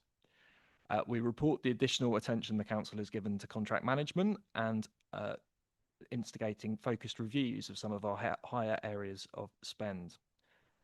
This will help us realise improvements to the Council's in-year financial pressures. This work forms part of our ongoing Our Future Council programme and in particular the commissioning and commercial programme. The report goes on to record some of the audit scrutiny of procurement and the KPI performance, and the procurement and commercial team have a strong reputation internally and amongst partner councils. I want to credit Claire Ellis and her team and colleagues across the council, both for the improvements we've seen in recent years in procurement compliance and successes so far, both with preparing for and then implementing the legislative changes I've just mentioned. This is a copy of the report which was discussed earlier in the month at the Assets and Procurement Committee. Now that the Council has seen a sustained improvement in its procurement compliance and governance, recognised by auditors, and has a dedicated Assets and Procurement Committee, the recommendation suggests that going forward it will be A&P Committee that is best placed to receive this report. Thank you. Thank you very much indeed, Tom. And I will let the committee know that I did suggest that this no longer come to this committee because we no longer are in the difficult position, using a careful adjective, that we were in a few years ago about assets and procurement. And it clearly does relate to assets and procurement directly. And it's perfectly adequate now, I believe, for that to be considered by the Assets and Procurement Committee. Not that there aren't areas for improvement still, but we're no longer in that desperate situation where we needed a second pair of eyes and a second committee to look at this. I'll open this up to discussion. And Ricky, I can see you're keen to get onto the microphone. Thank you, Chair. I think from looking at this, there's two sides to this report. And from my viewpoint, on one side, it's good. We see procurement governance being strengthened with the internal audit and external audit both driving improvements. There's apologies, I've misread my notes here. Weak procurement is a classic route to waste, and it's frankly, it's a route to corruption. There's no accusations here. I'm just saying that's the route. On the other side, the report leans heavily on the language of a greener, fairer, and more caring Cambridgeshire and social value. From my perspective, those aims sound attractive, but if they're not grounded in hard, measurable value for money, there could be a risk of becoming a vehicle for higher costs and ideological box ticking. So my position, I think, is quite straightforward. I think procurement should secure the best deal for the taxpayers for the service actually being bought. And if adding social value generally saves money and avoids future costs. I mean, I would like to see us evidence that, and I would support it. But if it simply means paying more to satisfy fashionable targets, then I can't. So I think a question I would have can an example be provided where social value weightings resulted in a cheaper bid or a more expensive bid winning, and demonstrate that it's a tangible measured benefit and justify any higher costs or lower costs? Thank you very much indeed, Ricky. And we're in danger of moving into a political area rather than just the normal audit and accounts. I have to say I fully agree with you. But at the end of the day, it is for the administration to set the tone and to decide on how they wish to progress on things such as this. You've made a specific challenge about an example, and I don't know if Tom's in a position to give an example like that. But Tom, if I may throw that to you first, another officer may be able to give an example if you can't. So what I would say, echoing your comments, Chair, about the some of the political judgments of this, in terms of social value, we follow the national legislative provisions around how that can feature in regulated procurement. It sits alongside evaluation of price and quality. We actually had an extended members briefing session on social value earlier in the week, and that session is available for members on the members intranet. So there's more detail on that there. And we had a similar question and confirmed at that meeting we're not aware of a case where the request for social value has led to the council paying a higher cost overall. We are transitioning between social value systems, coming off something called the Social Value Portal and moving on to a new system called Match My Project, and that's how we're implementing it locally. Thank you, Tom. I think part of Ricky's question was, have you got an example where there were lower costs as a result of social value being brought in? It's both. Thank you, Chair. Well, so the approach I take to that is social value is a different factor, so it's different from the price factor. So we wouldn't expect to see, and they're assessed separately. So we wouldn't expect to see the request for social value leading to a reduction in cost. And as I say, we've not seen it either an increase or a decrease in costs as a result of the increased attention that the council has given to social value in recent years. Thank you, Ricky. No, thank you. I welcome the answer. So that would just lead me to, do we have any mechanisms to measure this data that I've, touched on today? And if we do, are we able to get that circulated? Tom. Yeah. So as I say, we're still in the relatively new early stages with Match My Project, but that does capture all of the social value pledged by suppliers. So it's a good kind of repository for that. I think we have got some of that information already in the slides from that briefing session earlier in the week, and we'll continue to monitor it. So I'll make sure Councillor Ioannidis has a link to that in particular. Michael. Chair, just to further support the point that Tom was making, clearly we have the evaluation criteria. The evaluation criteria measures quality as well as price, and that also is building in social value, but it's a very small percent in terms of that. If we want to look at an example, building maintenance contracts that was led just over a year ago, first of all, brought to committee, that was part of the factor. It was awarded in that sense to the lowest bidder. The social value that has come out of that has been the contractor working with voluntary sector and local communities around establishing facilities within the communities, and that's been ongoing. They're also on the Match My Project, so that this is where local community groups can identify what the need is. The contractors go on to that and say, well, hang on, we've got the skills for that. And our contractor Kia clearly is a maintenance company, has significant facilities and resource, therefore, to be able to go out and build sheds and help people support. And that's exactly what they've done as a result of that. And then finally, the social value and the new measure in terms of reporting around Match My Project is reported quarterly as it works out to the Assets and Procurement Committee. So we do report it through that. Thank you. I'm quite keen. Oh, Ricky, do you want to come back? No, thank you. I welcome that response. It's good to see that the community does get an opportunity to have input and opportunity there. So that's a great. That's what I wanted to hear. Thank you. Thank you. And please, we don't go too much into the political side of all of this. If you'd like to do so, I'm more than happy to do so privately with you outside this meeting, which may influence what may happen in some future local authority. Right. Graham. Thank you, Chair. And I would encourage you to have a look at the presentation that was given earlier this week. I attended the members development session and I found it invaluable. And in fact, I discovered all sorts of things that I didn't really know about social value. The question I'd got was about the review areas that you mentioned, Tom. I was hoping that the panel or the procurement team would help in an advanced way with any contracts which needed letting, like this older person's bed contracts and the adult social care transport charging, rather than doing a review of what seems to me what they have already done. Is that how it's undertaken? Because there must be an awful lot of expertise in this team, which I would hope that could be used proactively rather than reactively. Thank you. Thank you. Tom.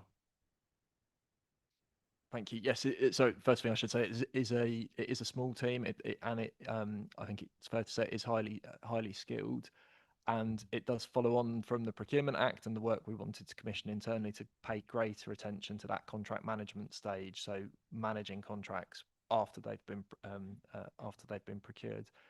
The intention with the focused review so far isn't to kind of unpick earlier commissioning or procurement decisions. It's to look at how contracts are operating in practice, and effectively add some of that expertise, sometimes around process flow and decision making on individual placement or commissioning decisions.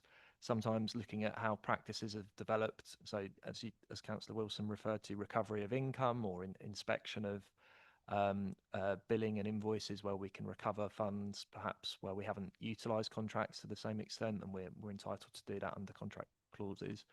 So it's focused on where we can realise shorter term savings, sometimes to help the in-year position, and really getting stuck into improved practices around contract management that see those funds return to the council, and then leave services with recommendations for how that improvement can be sustained going forward.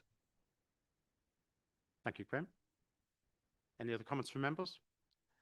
I will tell members that this report was robustly challenged at Assets and Procurement Committee, which was entirely appropriate. And I reaffirm that it seems to me that all we would be able to do is to repeat the same questions that were asked at Assets and Procurement, which really is not the point of the Audit and Accounts Committee.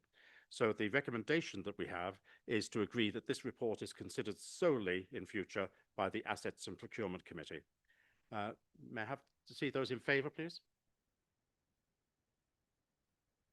Democratic Services? That's approved unanimously, Chair. Thank you very much indeed. Thank you, Tom. Item 12 is a report on consultancy and agency spend. And Tom, you'll be staying with us for this report, of course, and we're joined by Caroline Adu-Bonsra, who is the head of People's Services. Tom. Thank you, Chair. Members will know that this consultancy and agency expenditure and management is an area of close attention for the Council. We report on sustained progress in recent years following additional challenge to see reductions in the use of consultants and building internal capacity and capability. That has been further reinforced during the year due to some of the Council's financial pressures and the need to see in-year improvements in that position. In the appendix to the report, members will see progress on both consultancy spend and also agency spend through Opus. There's a good pattern of improvement since the middle of last year. The report goes on to set out the situation in individual directorates, and members will see a familiar pattern of use of specialist support in services like place and sustainability and finance and resources, for instance, the technical delivery of digital programs. And would draw particular attention to the reducing proportion of agency social workers in children, education and families, which has decreased from 38% of that particular workforce in January 2024 down to 16% more recently. That's all I wanted to say. Thank you very much. Are there any comments or questions? Graham first. Well, it's good to see the numbers of agency and consultants going down, but has there been any impact on the service provided to people? Tom?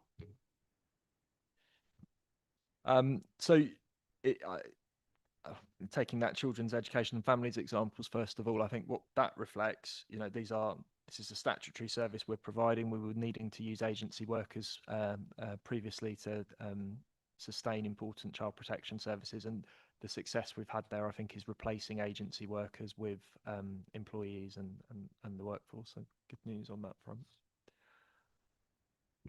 Thank you. Head of Paid Service. Thank you, Chair.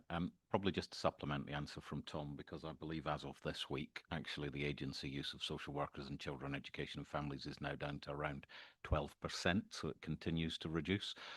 In response to Councillor Wilson, no detriment to service, quite the opposite. We actually find a more stable and permanent workforce that is qualified and in the direct control and employ of the council.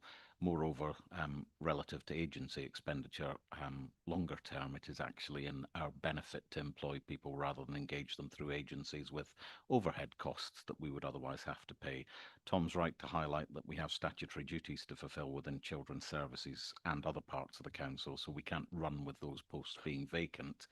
But I think I would just comment on the fact that the continued bearing down of agency levels in children's social care particularly is a huge improvement from where this authority had historically been, and it also recognises that we are now in a position, dare I say, compared to 4 years plus ago, when we were struggling to appoint into these roles, partly because of reputation and other factors that would perhaps be picked up in reports to the Children and Young People's Committee. Thank you. Thank you, Steve. There is a real distinction which should be made between employing consultants, or rather contracting with consultants, and having agency staff. And I think lumping the two together sometimes causes us to fail to see the distinction. Whilst there can be occasions when agency staff are well worth employing, even if it's not necessary, in order to smooth out ups and downs in requirements, for consultants, it's a different matter. And again, in your capacity as head of paid service, can you explain why we are justified in principle in employing consultants rather than buying in the expertise in terms of actual employees? Certainly, Chair, I can give you my view. In terms of engaging consultants rather than employing people with the requisite skills, first of all, there's the balance around, do we need those skills on an ongoing basis? Sometimes they are very specialist in nature, for example, in the delivery of an IT or digital project, and there would be no point in us building or growing that resource on a permanent basis to effectively incur ongoing costs. We can just buy it in for the project concerned, transfer knowledge to existing staff and move on. Very similarly the case with major capital programs and projects in my experience as well, quite often on technical design aspects. Again, bring in the specialist expertise, use it to deliver the project, and certainly relative to capital program spend, you probably find the return on investment is significantly higher by using consultants, releasing them at the appropriate point, and then the program is delivered. So yes, in my experience, targeted and specific use of consultants in the way that Tom's described them in finance and resources and place and sustainability especially is an economic, it might not seem it, but it is an economic approach both in the short but more importantly long term. Thank you. Thank you very much indeed, Stephen.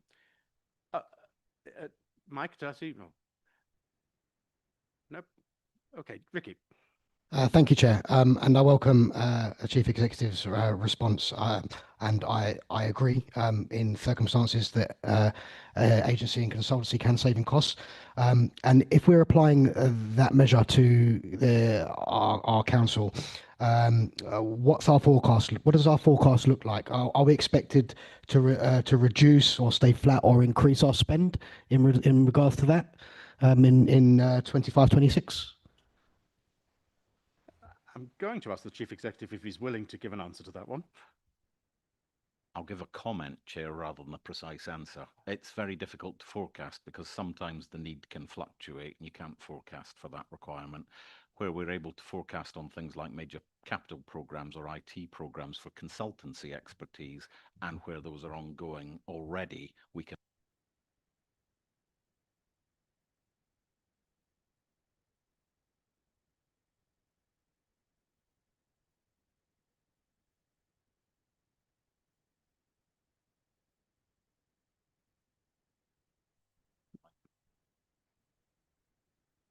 Ricky?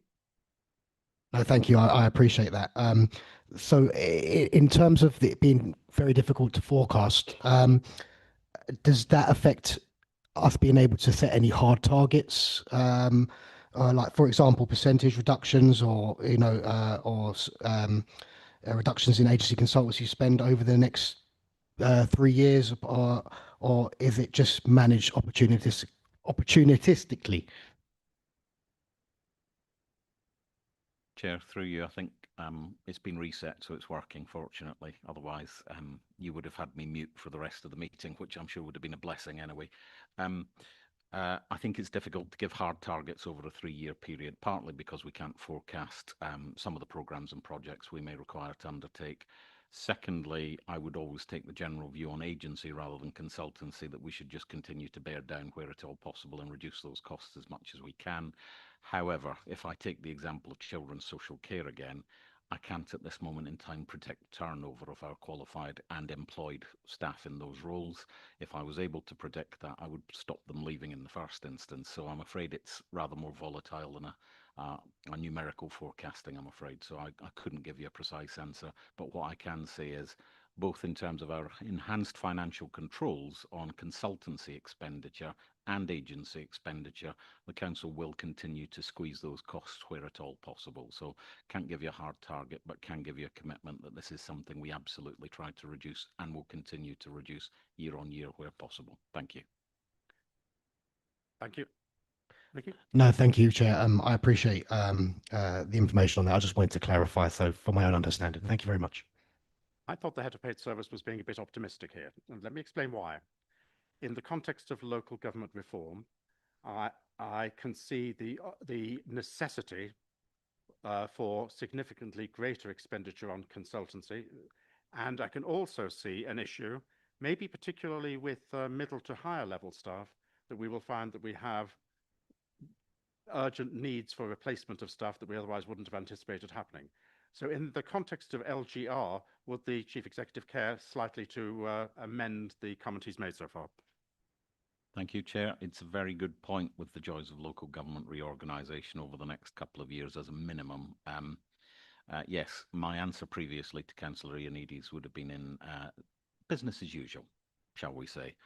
Obviously, I can't actually forecast any other reforms that may be landed on us either over the next couple of years. We're aware of some, but they may have impact.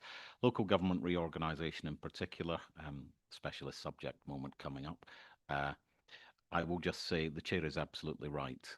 I would expect, based on other areas of the country that have already undertaken local government reorganisation, there will be an increased cost, not just to this council, but all of these 7 existing authorities, both in terms of consultancy expenditure, but likely in terms of agency expenditure to provide the necessary resource to deliver local government reorganisation. And of course, I'll use the opportunity, Chair, to make this point, not only because it's audit and accounts, but it's just an opportunity to reaffirm it. We are very well aware that those costs are expected to be funded by all 7 councils, not by government. Thank you. Thank you very much. Any other questions or comments from members, please? Vicky, yep. Thank you, Chair. Sorry, it's just one more. Do we have any data for agency or consultancy engagements that are effectively plugging gaps in permanent staffing? Do we have that data? Tom? Well, I think that is what you have really in the report in front of you. So, and we are careful to draw that distinction between consultancy, which is that one-off technical capacity that isn't part of the council's establishment, and where we've needed to use agency workers to replace what might otherwise be employees. Thank you. Vicky? No, thank you. I appreciate that. As you may be aware, it's a long agenda. So being by myself, it's very difficult to go through everything in fine detail. So what I was trying to get at was, does that contrast? Does it have a contrast of what it's costing us? So does it give us an average cost premium per post compared to with a substantive role, if that makes sense? Tom? Yes, of course, and it's a very welcome line of questioning.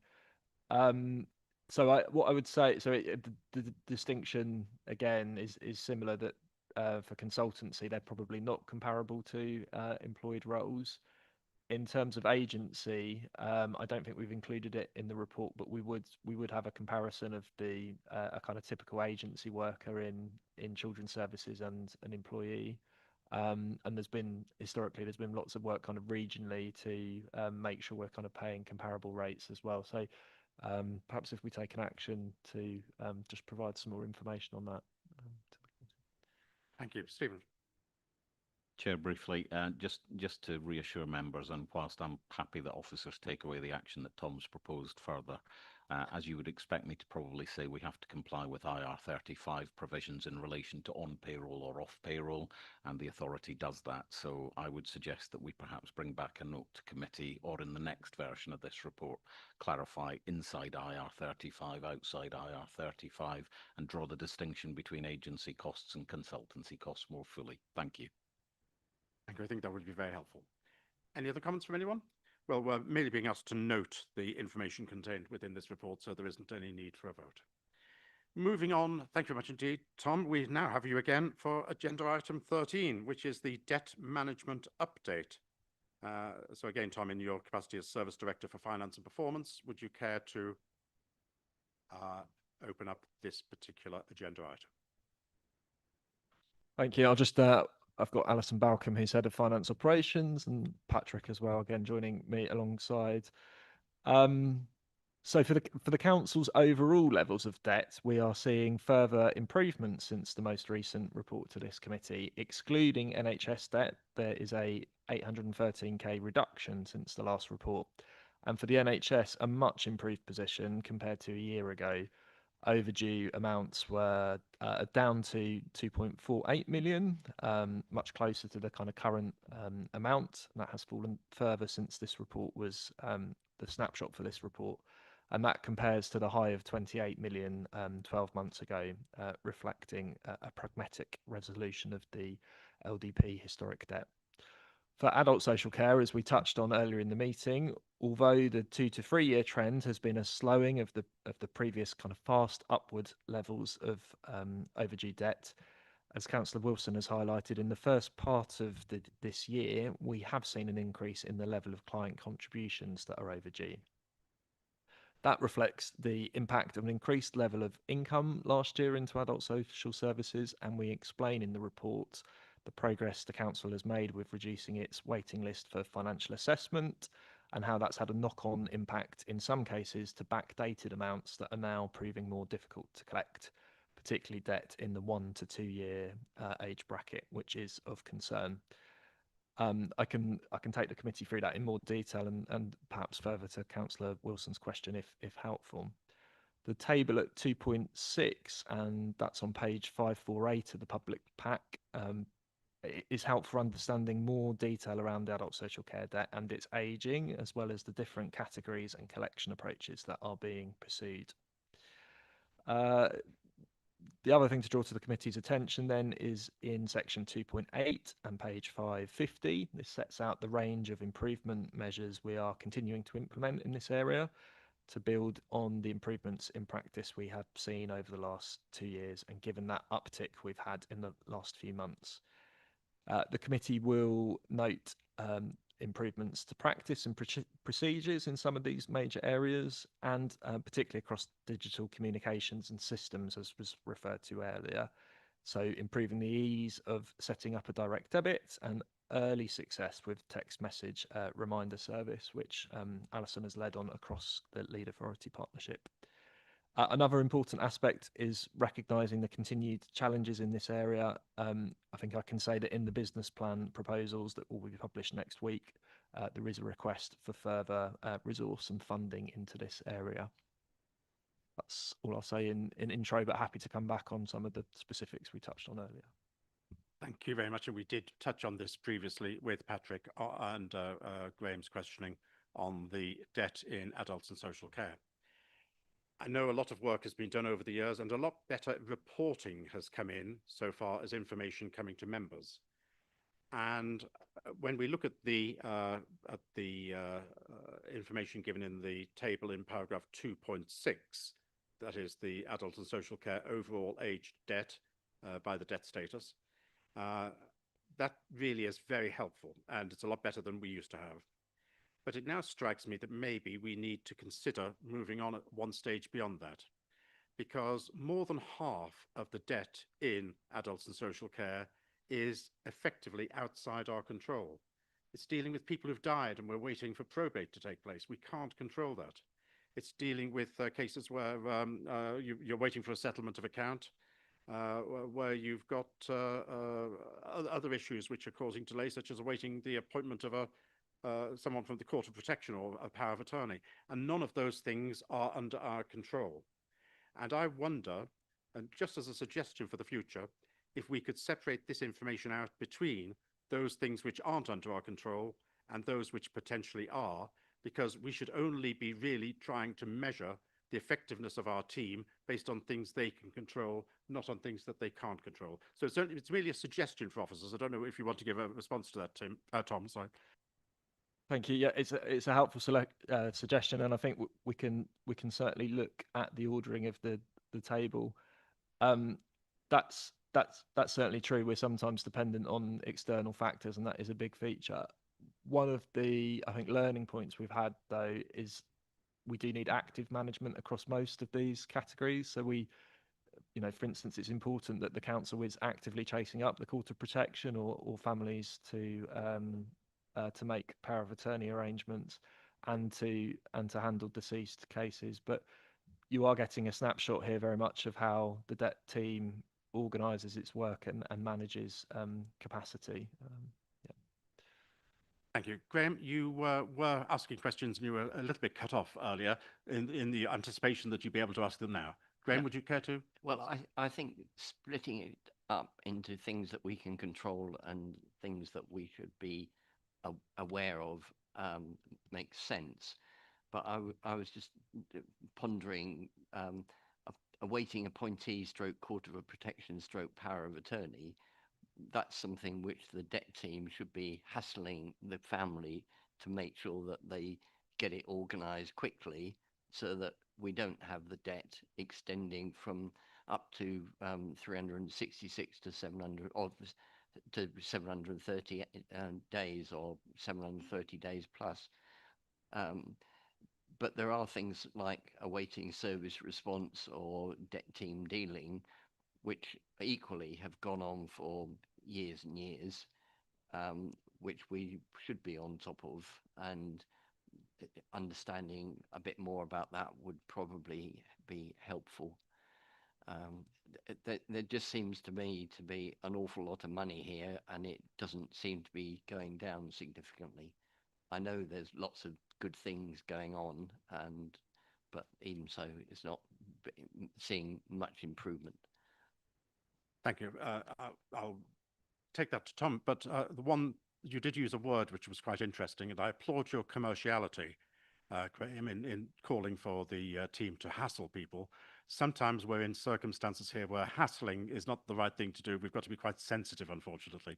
So I think we've got to balance the commerciality that was implied in that word with the need to be sensitive to the situations which, unfortunately, some of the individuals concerned find themselves in. I know you didn't mean it in that negative a way, but well, I did in a way, in that, taking the example of my mother, I have recently taken on her lasting power of attorney for financial matters, and I feel that the care home that looked after her for respite care would be hassling me or my brother or my sister to get that money from them rather more quickly than the 730 plus days that we currently wait for.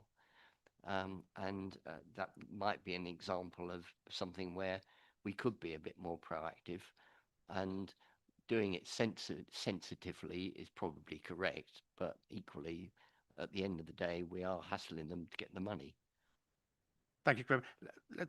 Allow officers to respond to that first.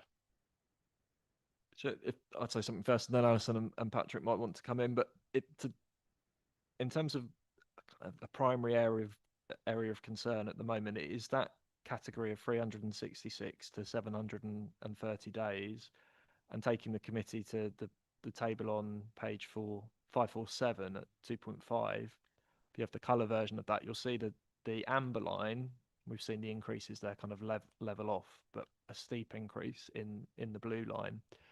And that does, I think, in my view, there's a lot of connection between that and the progress that was made with the financial assessment backlog.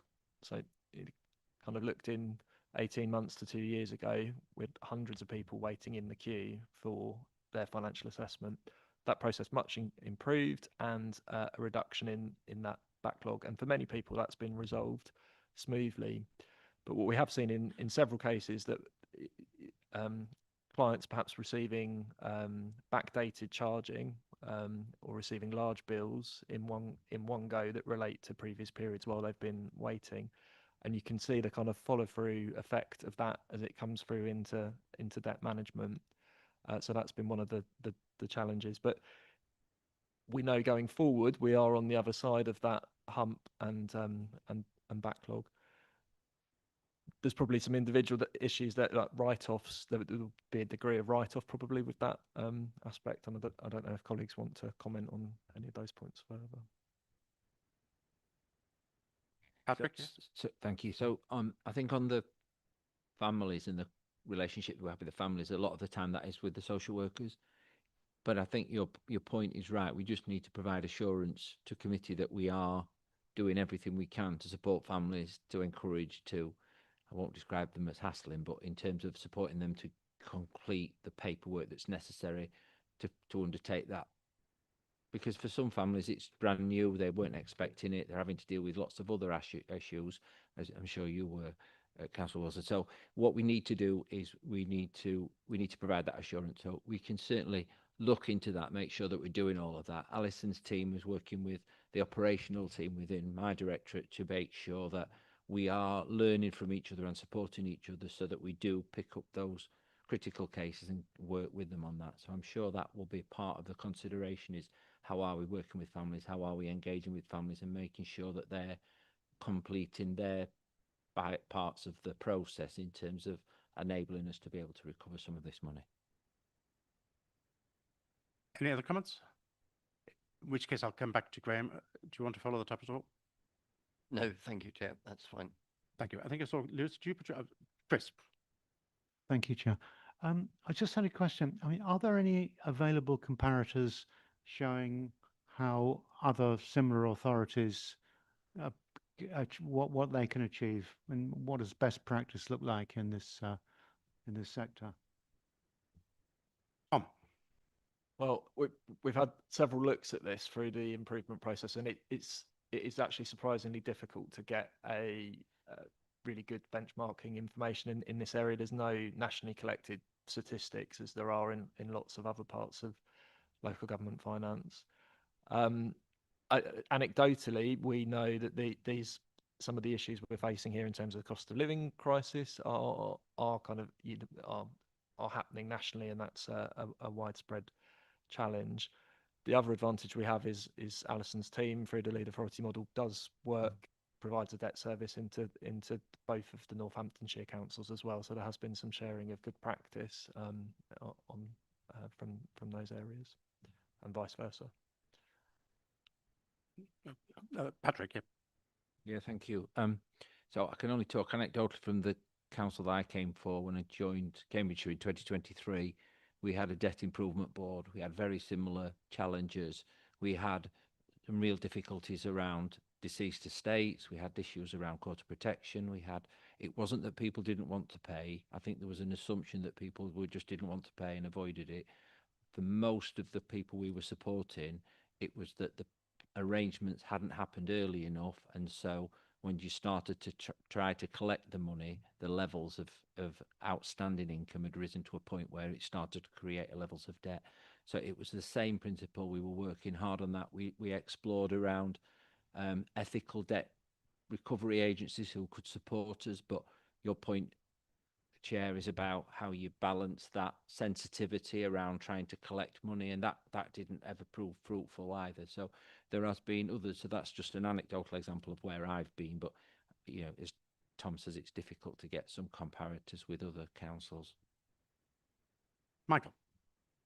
And just to add to that then, anecdotally from my last authority, also public reports available, also reported to the Audit Committee, similar positions, similar issues, and some of those issues, given the time at which I left that, with the flow out from the pandemic and the compensation that was enabled in terms of the financial assessments at that point in time, and people believing that care was free, you know, that knock-on impact from the pandemic was one of the issues at that point of time. So I think it's fair to say, and talking to my Society of County Treasury colleagues up and down the country, this is pretty common. Thank you. I do appreciate that it can be extremely difficult, because of how complicated the regulations are, to manage to get the correct charging in place quickly, especially since officers are dependent upon information being given to them very often by the individuals concerned who have to make the payments. But I'm also aware, and I think there was a case I took up with Patrick only a year ago or so, that sometimes officers can and do get it wrong. And then there's a long process of appeals or of arguing the toss, or, as in the case that I was talking about, of coming to their local county councillor to try and get it sorted out. How confident are we that we are getting it right first time as frequently as we possibly can in terms of invoicing out?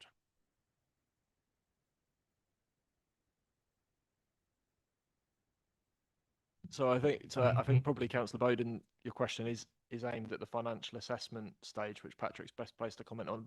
From debt management and recovery, this isn't an area we see many complaints actually at the moment, even though it's sensitive, and it's a highly skilled job for some of our debt management staff to handle those conversations. But we're very aware of the expertise we have internally around that, and where we have used external agents, that they are familiar with working with the adult social care client base because of some of the challenges in this area. Yeah. Patrick? And on the financial assessments, I would say that the team have improved significantly, particularly since the decoupling with Peterborough. There was a backlog at that point. There was part of the deep dive work that was undertaken back in 2023. The numbers of people now awaiting financial assessments are down to the kind of 10 and 20 people. It's such small numbers that are waiting. And what that means is that the team have then got the opportunity to have further conversations. The working relationship with Alison and the team around collections is better.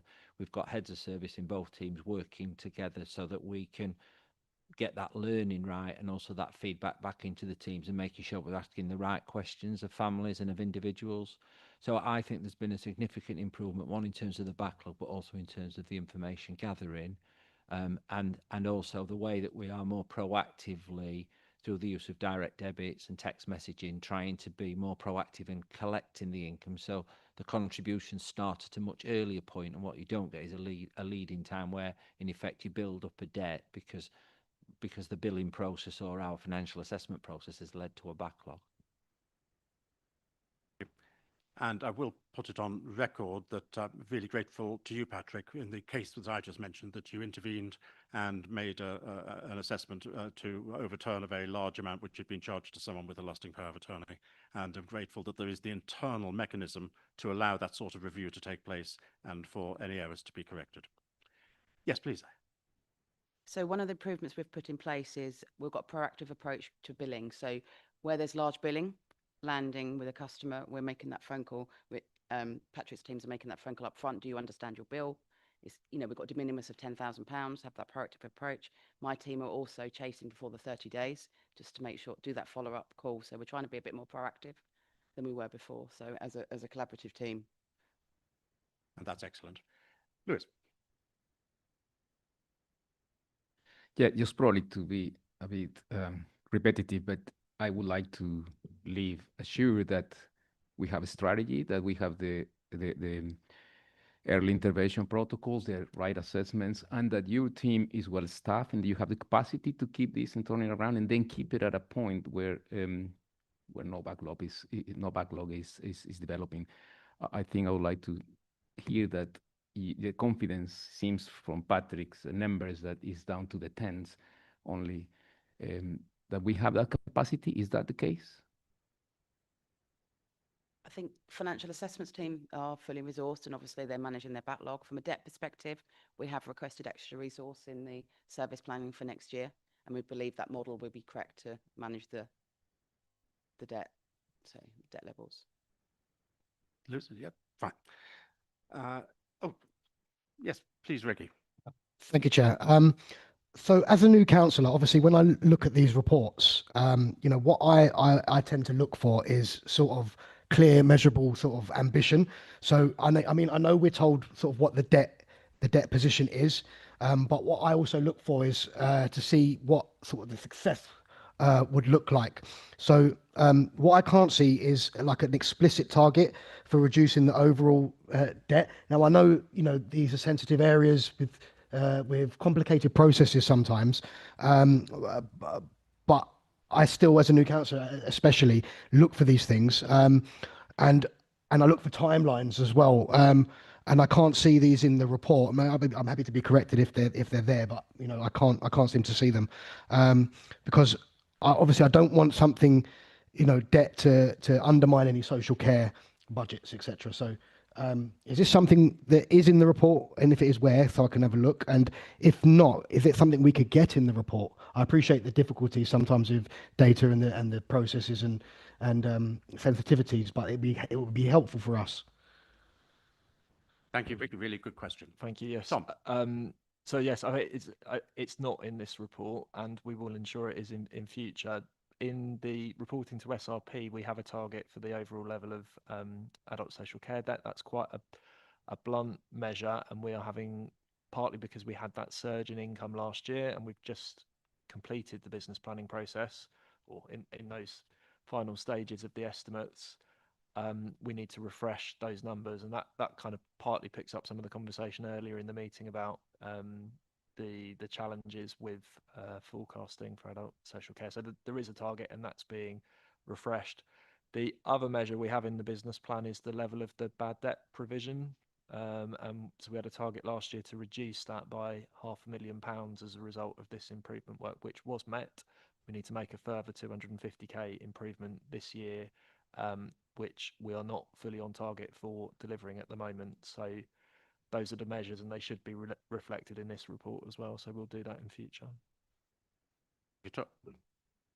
Thank you. I welcome that. That's good news. And just on that, just briefly, touching on the bad debt, do we have data to show who are generally people who are generally unable to pay versus, you know, people that won't pay? If that makes sense. Do we separate that data out? So well,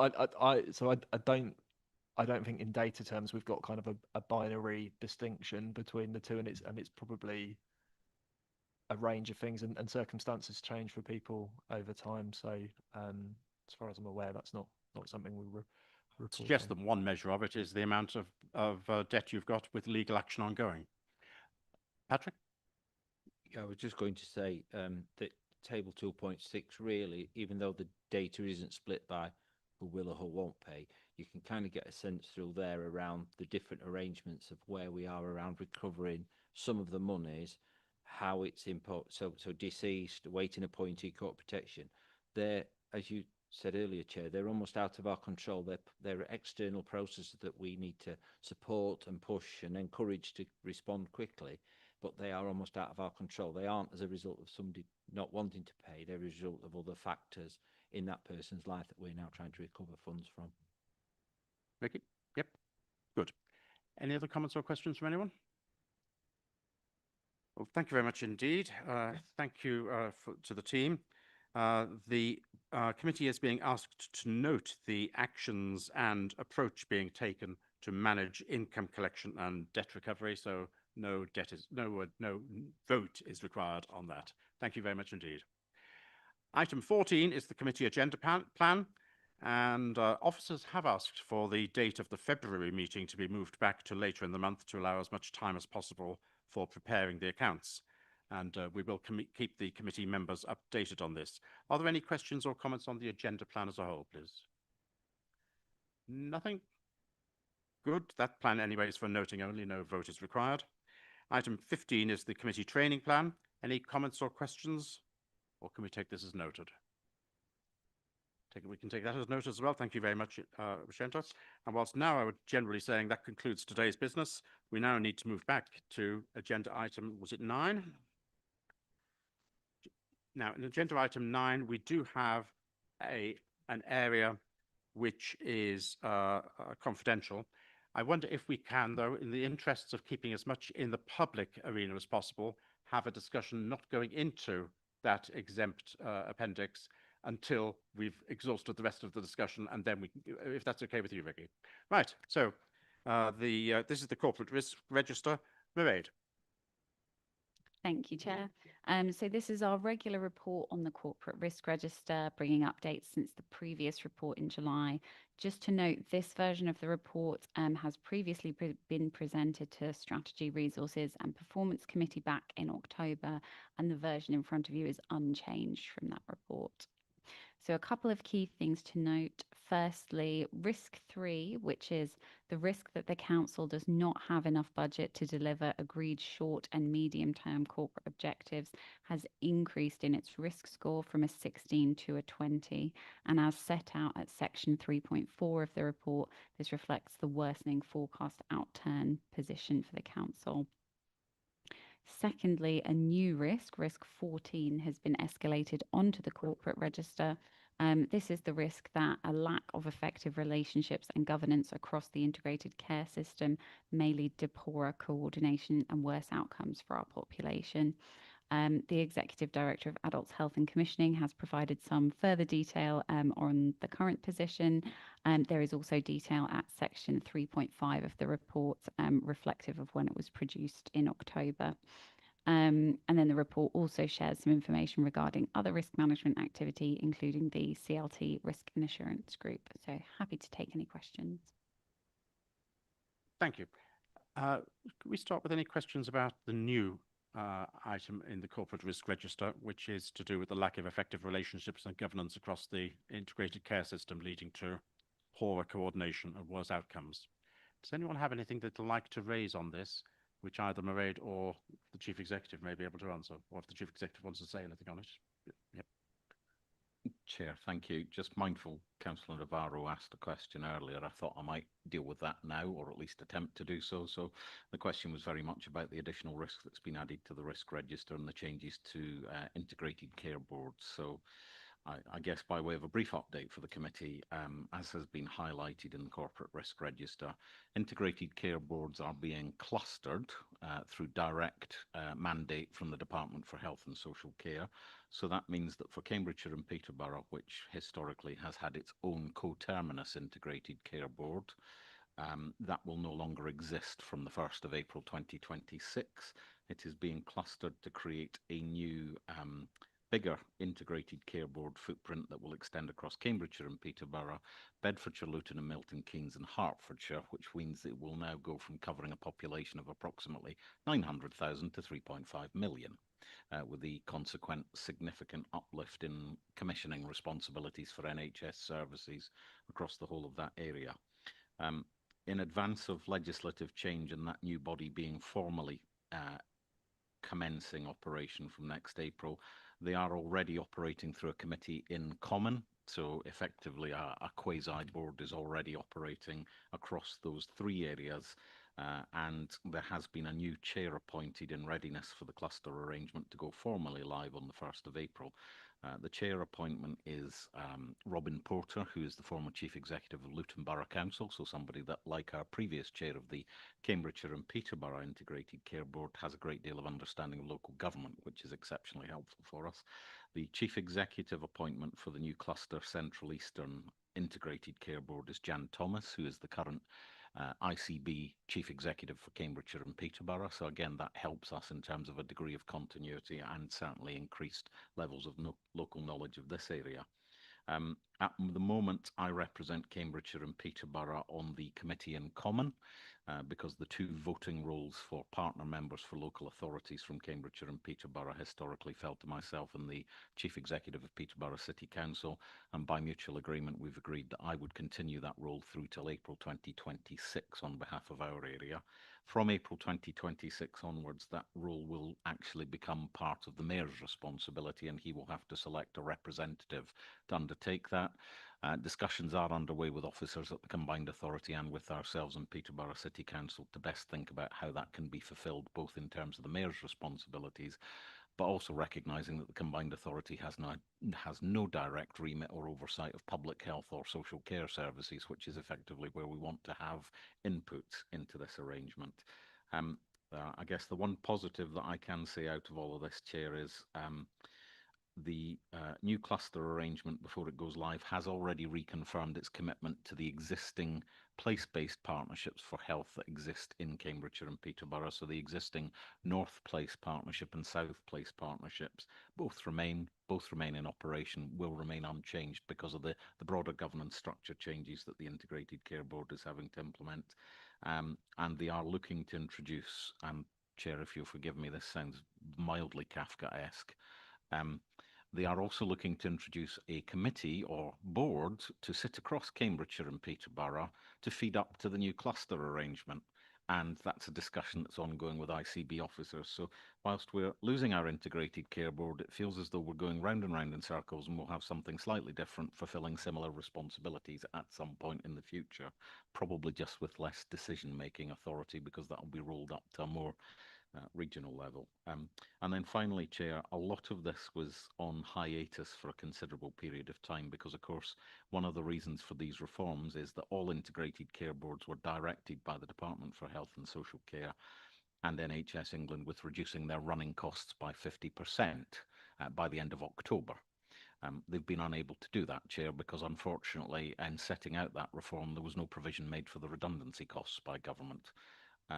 I understand that now we are expecting the redundancy bill across integrated care board reforms nationally to equal something in the order of £860 million, 430 million of which will be incurred before the end of March next year.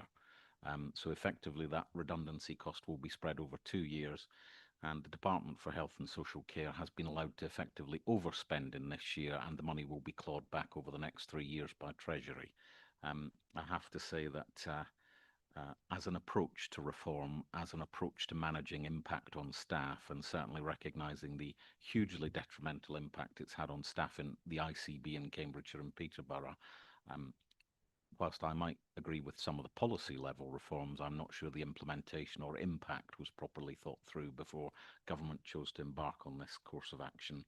And to my mind, Chair, this is governance and deck chair changes, and the only people that will lose out ultimately will be patients and service users in Cambridgeshire, because we have a more remote system, and government also abolished Health Watch at the same time, which means that local scrutiny and patient voice gets reduced considerably. So a quick round robin, Chair, to say that lots going on, lots of reforms going on. We do have some voice and some influence, but I will be really clear with members with one of my previous hats on and say, this is not something we will get to fundamentally stop. This is classic NHS juggernaut territory. It will happen, and they are imposing those changes from the centre.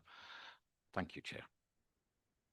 Thank you, Stephen. And I must admit, I'm astonished that you should find any glimmer of good news in everything that's going on. So congratulations in just finding one such glimmer of good news. Members, without going into the confidential area, Lewis, you want to ask a question?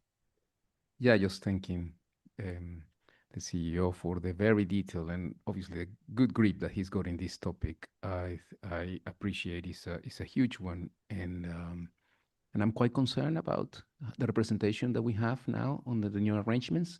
I am glad to have you there because I can see that you care deeply about it. I'm also concerned about these extra bodies. I'm not sure that you sounded too optimistic about creating yet another non-decision-making body underneath the ICB. And probably also I would like to pay attention as to what the role of the Health and Wellbeing Board will be. And that is probably something that I would like to be permanently kept informed. Thank you. Thank you. Do you think you can give any answer to that? Oh, Chair, I can give a brief answer, and thank you to Councillor Navarro for the question. Just to say, one of the issues that Cambridgeshire and Peterborough has been pushing hard locally, and we've also raised nationally through the Association of County Chief Executives, is what is the future role for health and wellbeing boards generally? What is the relationship with health scrutiny committees? Because, of course, councils still hold statutory responsibilities. As yet, we have received no satisfactory answer from the Department for Health and Social Care or NHS England. Integrated Care Board colleagues themselves want that clarity. The final thing I would say, Chair, because I missed it in my quick sweep through the reforms, of course, the NHS has already taken the decision to scrap what was the Integrated Care Partnership as a separate meeting in common between social care and others. And the final bit to Councillor Navarro's rightful point about representation and concerns about voice on behalf of Cambridgeshire and Peterborough, we have pushed exceptionally hard for the statutory role of directors of public health to still be recognised at the new regional level. Again, some movement because of the new chair's previous local government experience, but not to the extent that we yet have a satisfactory conclusion. So we expect directors of public health to have some degree of representation, probably not sufficient in our view as yet. Thank you. thank you. And let's remember, we are the Audit and Accounts Committee rather than the Service Committee. So from a risk point of view, this has now been elevated and is now a corporate risk. Does anyone have any comment to make, particularly on this risk 14 in terms of the risk rather than necessarily on the policy behind everything? Any comments from anyone? Other than very best of luck to Stephen in trying to reduce this particular risk, trying to manage it. Chair, if I may very briefly, just for the benefit of committee, mindful this is about risk rather than policy. We will be obviously refreshing and updating the risk because, of course, as Mairead's identified in presenting this report to you, this represents the snapshot effectively as of the end of September. Matters have moved on considerably. The corporate leadership team risk and assurance group meeting is scheduled for a couple of weeks' time, so all of these will be refreshed and will give you effectively what I've just said in the version of the risk register the next time you see it. Thank you. Thank you very much. Are there any other points other than in the exempt item? Are there any other points on this agenda item that anyone would like to raise? Any other questions, comments? Oh, Mohammed. Hi, yeah, I just had a question on risk 3, the risk that's increased around the council does not have enough budget. I just wanted to check, does this include the elements that were called out in the value for money report around financial sustainability, so the issues around DSG, the PFI contracts and this land? I'm assuming that's kind of built into that scoring around the medium-term risk in there, because it didn't mention that in the commentary and I wasn't sure if that was being picked up in a different way. Michael, would you care to answer that, please? Yes, thank you. Through you, Chair. Both the DSG and the position around commercial activity is recognised as potential triggers in the likelihood factors, and you'll see down there both controls and then actions, specifically actions around DSG within the I think it's page 424 are covered in there, Mohammed. So yes, that's absolutely part of the assessment. Perfect. It may not be for this committee. My only other question was given that risk is outside of tolerance now in terms of a score higher than 16. Assuming one of these risks were to crystallize, do we have a view of how we would manage those risks in terms of what would be the impact? Do we have a playbook in terms of how we would address impacts or financial implications from, for example, a failure with this land or any of those types of activity? Michael? Yeah, thank you, Chair. So the potential consequences on page 421 identify, I suppose, the ultimate position of issuing a Section 114 notice, and therefore the mitigations and the actions that are being taken are then set out at page 424 and 425. And what I draw attention to is at the bottom of page 424, we have a financial transparency panel that I chair that is seeking the mitigation actions and driving the additional savings. And then also you'll see the action below that, and then the action 13 on page 425 is in connection with the business planning and looking at the longer term financial stability and picking up those areas that are currently overspending, bringing that into the base budget and seeking savings from elsewhere. So we have that addressed, and there will be an integrated financial monitoring report that comes to the December Strategy, Resources and Performance Committee that's published next week, that will give a further update.